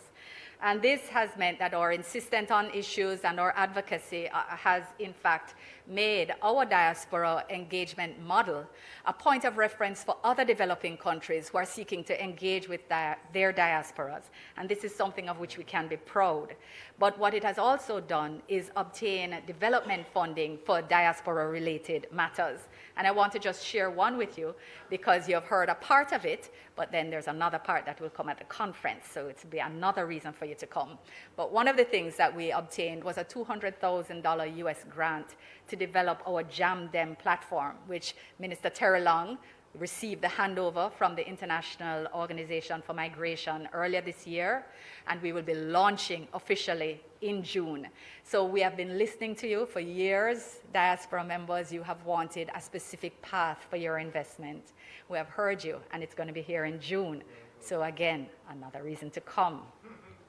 Seasoned with breeze, Jamaica breeze, and music. Cannot want it any better than that. So this virtual platform is designed to boost trade and investment between Jamaica and the diaspora. There is so much for you to hear about that. And again, there are too many reasons for you to come. Jamaica has also forged partners and connections between our diaspora and other global actors. That's just IDB, the EU, the OACPS, etc. So this allows us to benefit and to contribute to international best practices. And I wanted to just take an opportunity to celebrate Ms. Gao, you spoke earlier about us celebrating the greatness of achievements of persons in our diaspora and using those as opportunities for inspiration and of course, to drive us to do more. And there's one that had been brought to my attention recently because it's a little unusual, and I thought it should be highlighted. Mrs. Elizabeth Mullings-Smith, who is a GJDC member responsible for development issues, that's another area that we've expanded into. Last year, she participated in talks in migration and climate change adaptation held in the UK with the Global Compact for Migration. And coming out of that, the country in which she resides, which is the UK, their government incorporated some of her suggestions and interventions in their participation in COP28 and in the Global Compact for Migration regional reviews, which is massive impact of a Jamaican born and grown lady who lives overseas and who is doing her best in non-traditional platforms. So I know we always celebrate our athletes and we always celebrate our musicians, but we don't always celebrate people who are operating in the space of science and technology. And I thought that, this would be a great opportunity to highlight Mrs. Mulling-Smith. So congrats, I hope you're online. I know you're always engaged, even if it's late. So I hope you're here, hearing that we're giving you a big up and a big bless up. And we hope you'll be here in June. And ladies and gentlemen, without a doubt, you, our diaspora, continue to be our biggest flag bearers, our strongest wavers of our flag, our greatest cultural ambassadors. And our authentic personality is one that exudes pride, determination, and of course, a strong sense of family and connection. So I want to assure you again that we're planning for you to come and we're planning for you to bring your families. We really hope you will be able to take the time to do the work and also to enjoy, because that's one of the beauties of Jamaica, that you have the best of both worlds. We have been making a deliberate attempt to incorporate our second to fourth generation Jamaicans, and I want to applaud those who have already been reaching out about how to take the opportunity to be here and how best to participate. We're looking at how best to help support your participation. You're a little younger in the thing, so things may be a little more difficult for you to organize. Legacy partners, this may be something that we have to look at again as well, but it's one of those things. But some of our young people are particularly responsible for increasing the volumes in our passport applications and citizens applications that Mr. Winter is dealing with. And this is because they have been determining that they want to participate in different sporting activities as Jamaicans. They want to become Jamaicans. They want to access that citizenship that they are entitled to under our Constitution. And they want to play football. They want to do track and field. They want to do rugby. They want to do ice hockey. You do know we have an ice hockey team and a rugby team, and that they do very well, right? Yes. So there's nothing that we put our minds to that we cannot win at, literally win at as well. So this is, Mr. Winter, part of your volumes that we are asking you to kindly deal with very quickly as well. Thank you very much, sir. Always appreciate it. But young people will want to say how proud we are of you. And we're proud when you're wearing our colors, and we're proud when you're not, because we know that there are times in between that you also have to make a living in between the big games. But we love that you attach yourself to Jamaica, and we welcome more of you, rather, to do this. This is what it means to be united as part of our transformation. So again, ladies and gentlemen, I will not say very much more because I've given you a few more reasons in addition to the original 10,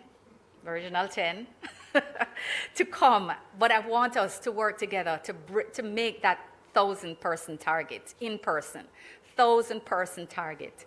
The Global Jamaica Marketplace is going to be very important for you to come and get all the services that you want, and you will hear more about that. But just come, bring your talents, bring your ideas, bring your connections, bring your perspective, bring most importantly, bring your love for Jamaica. Bring that.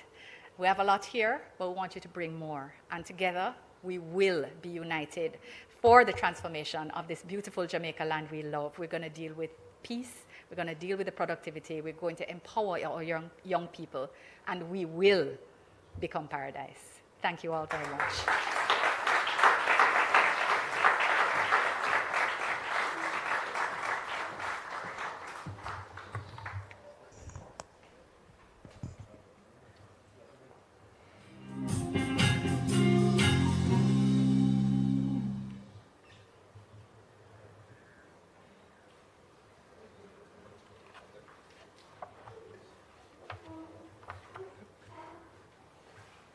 Minister, while we are engaged with the commercials, I want to remind you to add volleyball to your list of sports. Volleyball. Yes, thank you.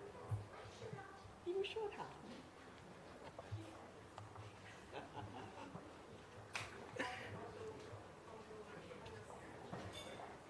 JN Money Cat sent from abroad. JN Money Cat. Send the money. Move on, withdraw in a hurry. JN Money Cat free. Pay a TRN and an ID. I want to walk with cash. But just like that. From abroad to CAD, get the JN Money Card. It's safe, convenient, and free. JN Money Cat sent from abroad. JN Money Cat. We have been here, written into the landscape. VM. We are in the business of possibilities and know-how. From remittance to real estate, pension management, investment, business and corporate solutions, savings and loans. We are a strong, integrated group because you, our members, are strong. You are written in our story, and that's what makes us a mutual VM group.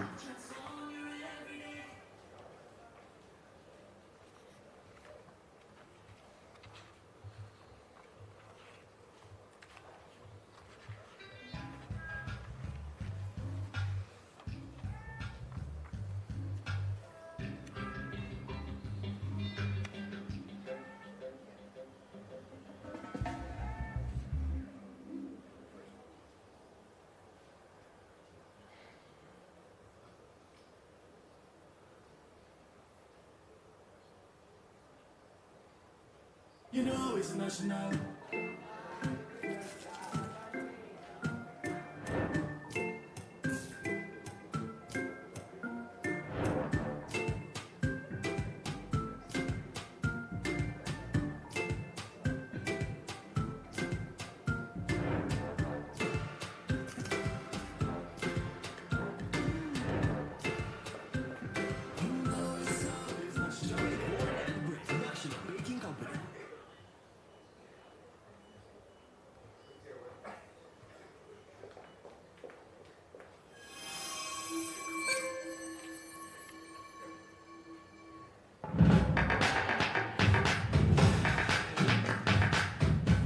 Transform your everyday.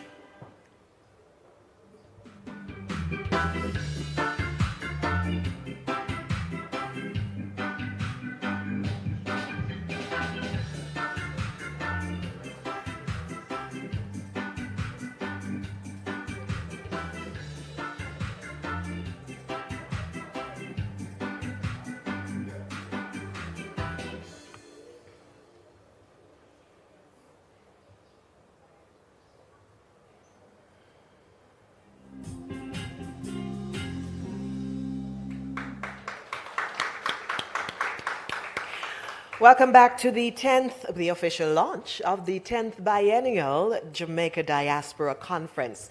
So we're refreshing your memory about the giveaways that you are eligible for. Those of you that are eligible for it.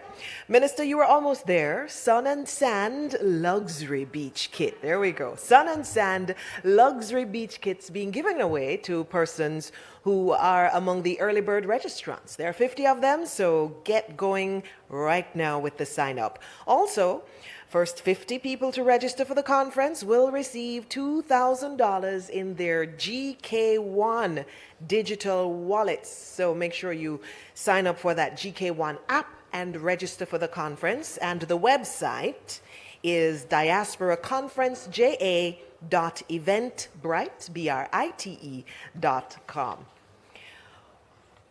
It's a lot to take in.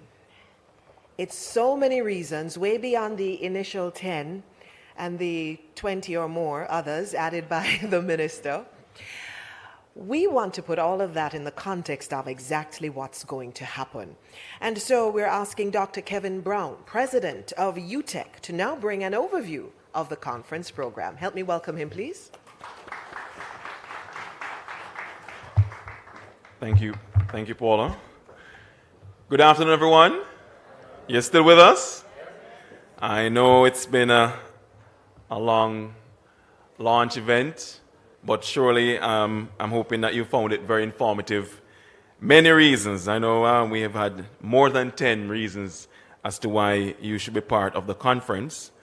And my job today is to give you an overview of what we'll be talking about, right? Because I'm sure you're curious to know what's in the program. What exactly will they be discussing at the conference? You'll forgive me for abbreviating my salutations, although I must acknowledge Senator the Honorable Kamina Johnson. I've had the pleasure of working with Minister Johnson for 8 years now, as part of the diaspora, and also Minister of State Arlanda Terrelong, our new minister, who has been quite energized and has been getting the job done.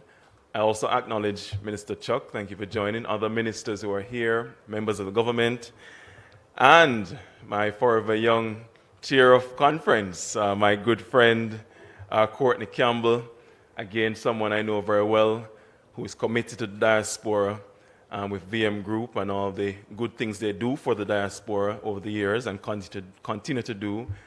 Senator Webby, who has left, but also a key member of the diaspora with the JN Group. Other business owners, partners, sponsors, and distinguished guests. Now I'm one of Jamaica's newest returning residents. Only 6 months since I've been back.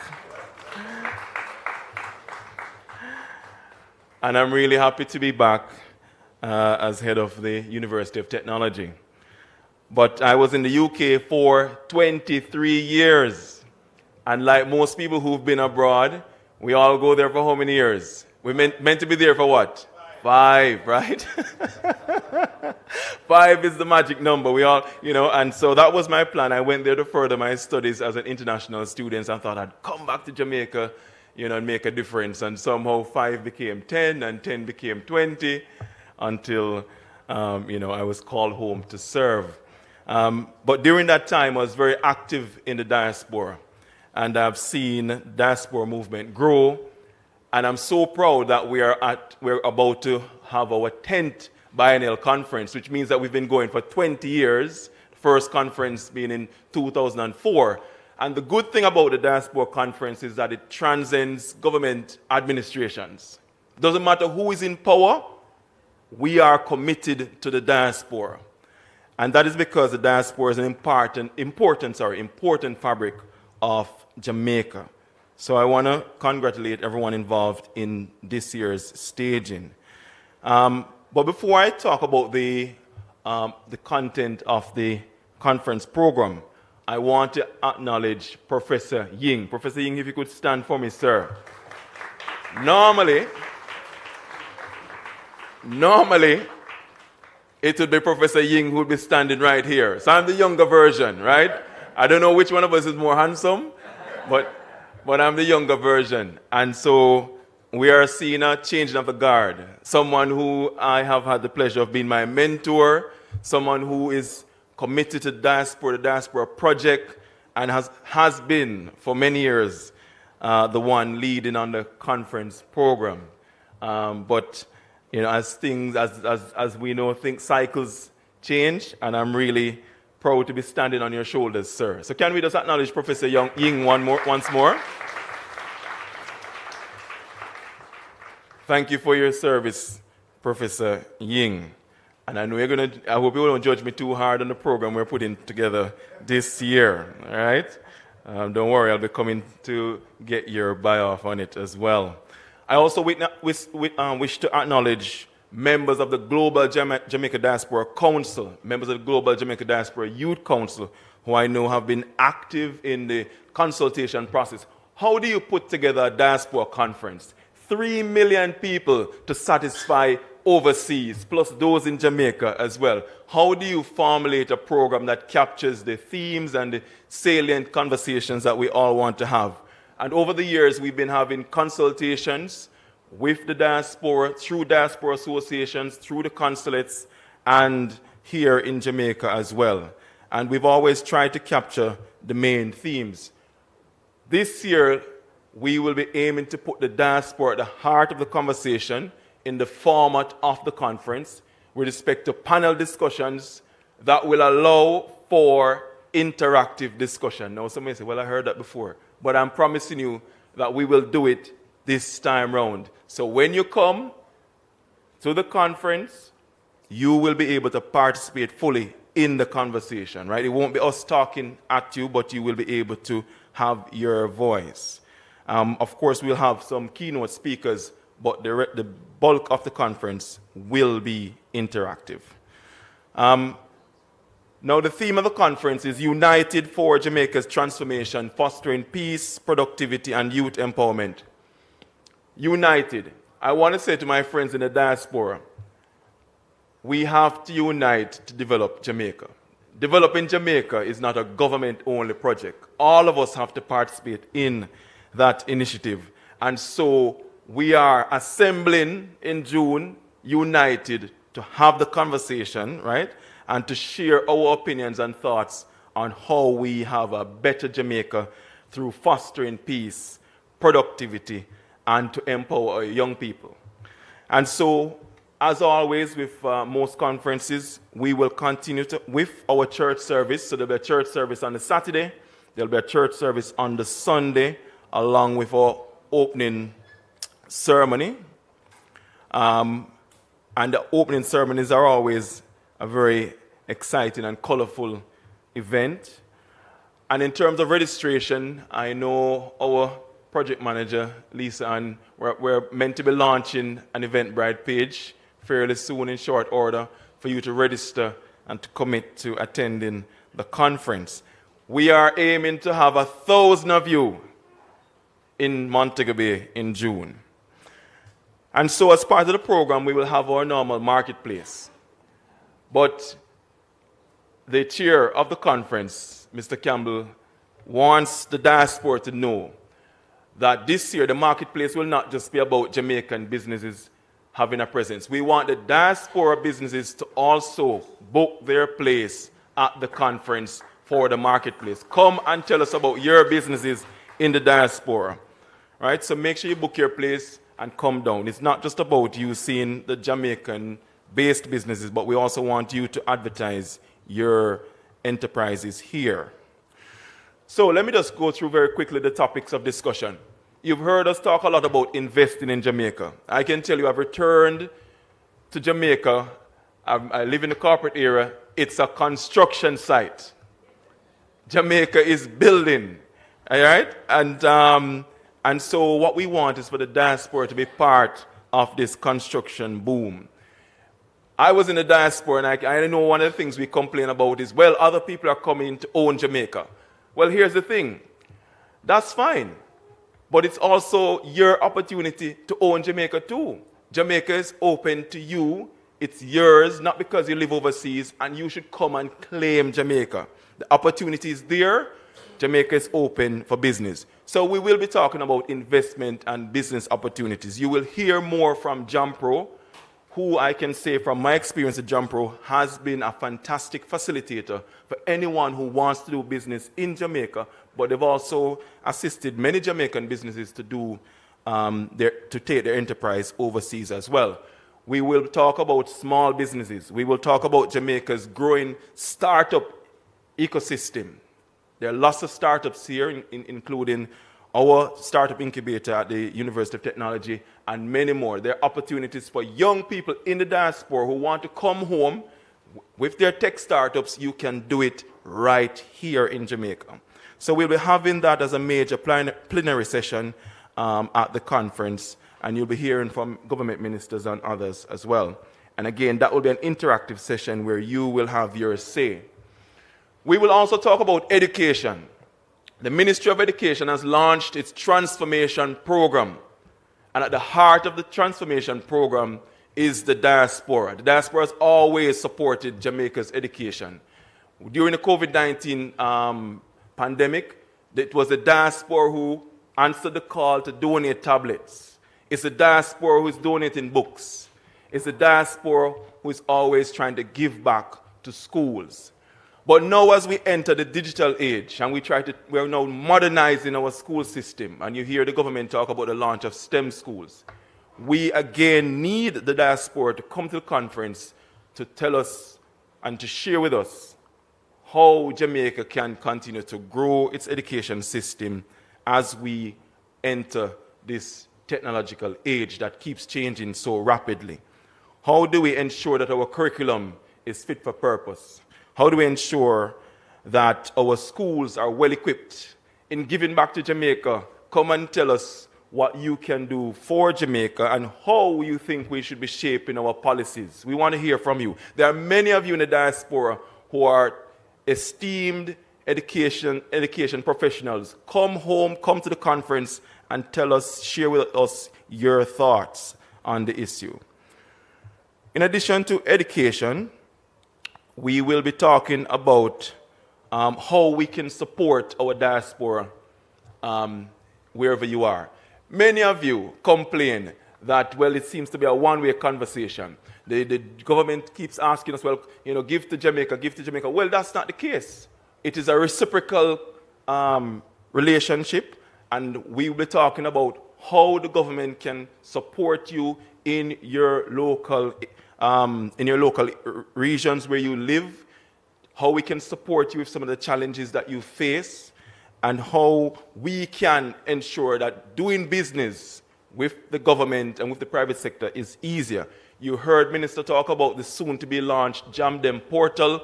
That portal will be a one-stop shop for you to go online wherever you reside in the world to get all the resources you need to do business and to support you across the diaspora. Peace and productivity is another topic. I know many Jamaicans, wherever you reside, are concerned about the issue of crime and violence in our country. And there again is an opportunity for the diaspora to play a role. We will be having a plenary session on peace and how that's linked with productivity. And we'll be looking at some of the key issues around citizens' security. There are many of you in the diaspora who are security professionals who may want to have a voice. This is your opportunity to come home again and participate in the conversation.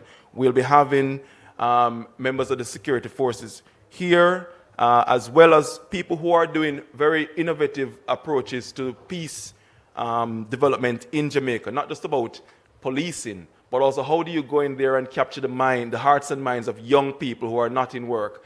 And I know that our government is looking at bolstering our TVET, our technical and vocational education training, so that we can capture more young people and get them into school free of cost through the HEART program.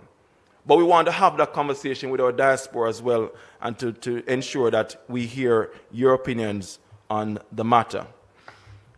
And ladies and gentlemen, as I wrap up on the program, we cannot leave out our young people.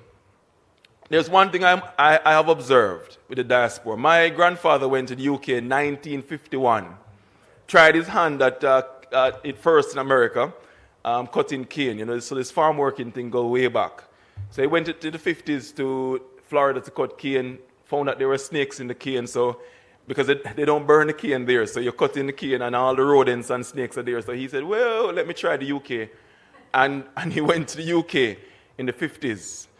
And then I went there as a next generation, right? My children have a very different mindset to my grandfather. They have a different mindset to me. Their commitment to Jamaica is different.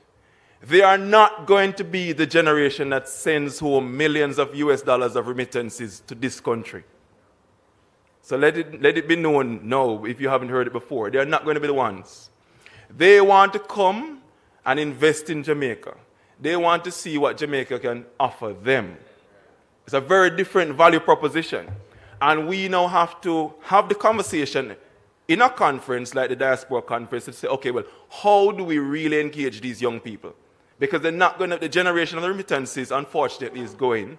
And how do we service these young people? How do we ensure that, one, they are feeling very Jamaican? Right now, my children are visiting me, and I'm making sure I'm taking them all over the place, right? And I want to put them in school in September.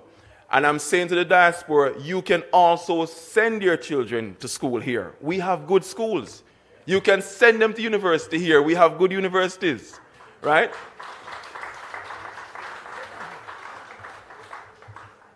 In fact, I don't want to overextend my time, but Minister mentioned Mrs. Elizabeth Mullins-Smith.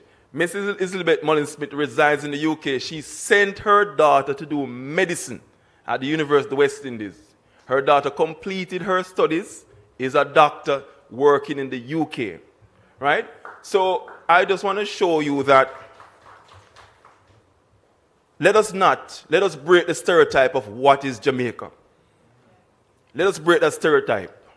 And let us, as a diaspora, fully engage, fully, not just buying a house or retiring, fully engage with all that Jamaica has to offer. And so we want to talk about how we're going to capture the hearts and minds of our young people. And of course, that conversation will be led by the young people.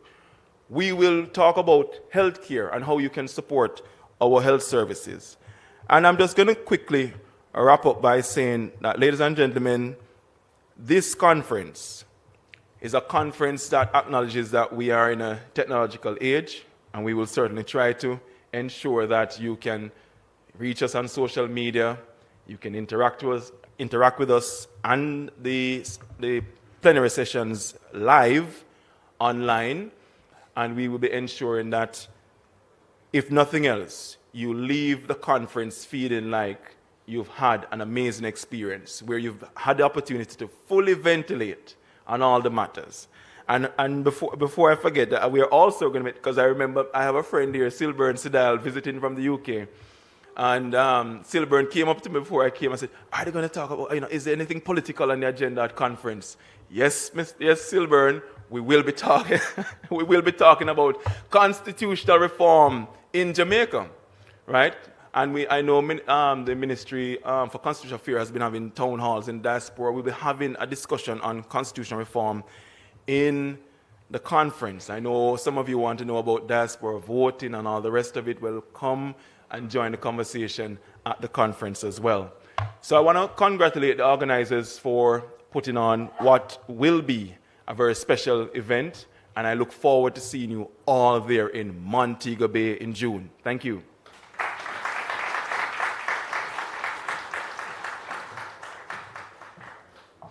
Thank you, Dr. Brown, for that comprehensive coverage of what you can expect at the conference. Ladies and gentlemen, we have arrived at the closing part, the wrap-up of our time together this morning. We want to specially thank those of you who joined us online. You were busy doing something else or couldn't be here in person, but you made sure that you could participate. And we would love to reiterate our pleasure at having those of you here in the Kingdom Hall with us in person. We want to make mention again of our sponsors with this milestone JDC 10. We have our legacy partners, Grace Kennedy Group, VM Group, JN Group, our platinum partners, Continental National Bakery, Digicel, Island Car Rental, Jamaica Tourist Board, our gold sponsor, Pinnacle Developments, our bronze sponsor, JMMB, our official media partner, RJR, Gleaner Group, our diaspora investment facilitation partners, JAMPRO, the Jamaica Stock Exchange, Jamaica Business Development Corporation, our venue partner, the Montego Bay Conference Center, our accommodation partners, Iberia Star and H10 Hotels, Ocean Eden Bay and Ocean Coral View. I was told to tell you, you can start booking at Ocean Coral View. They're ready for you. And our conference endorsement partner, Jamaica Umbrella Group of Churches. To all our JDC 10 sponsors, we say a humongous. Script says big, but I prefer humongous. Thank you, thank you, thank you. A round of applause for them, please.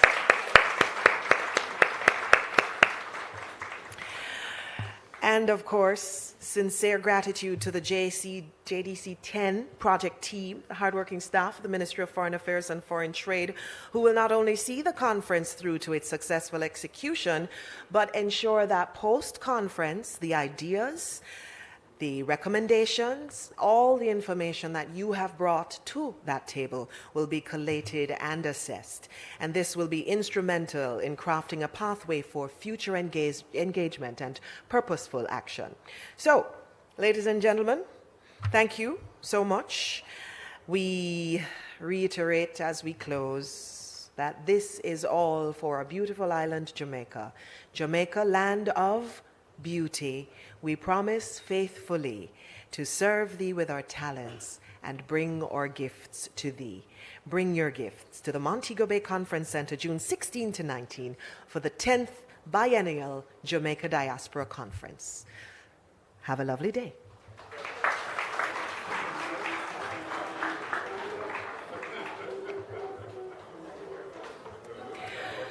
Just to let you know, ladies and gentlemen, there are refreshments being served outside the Kingston Hall.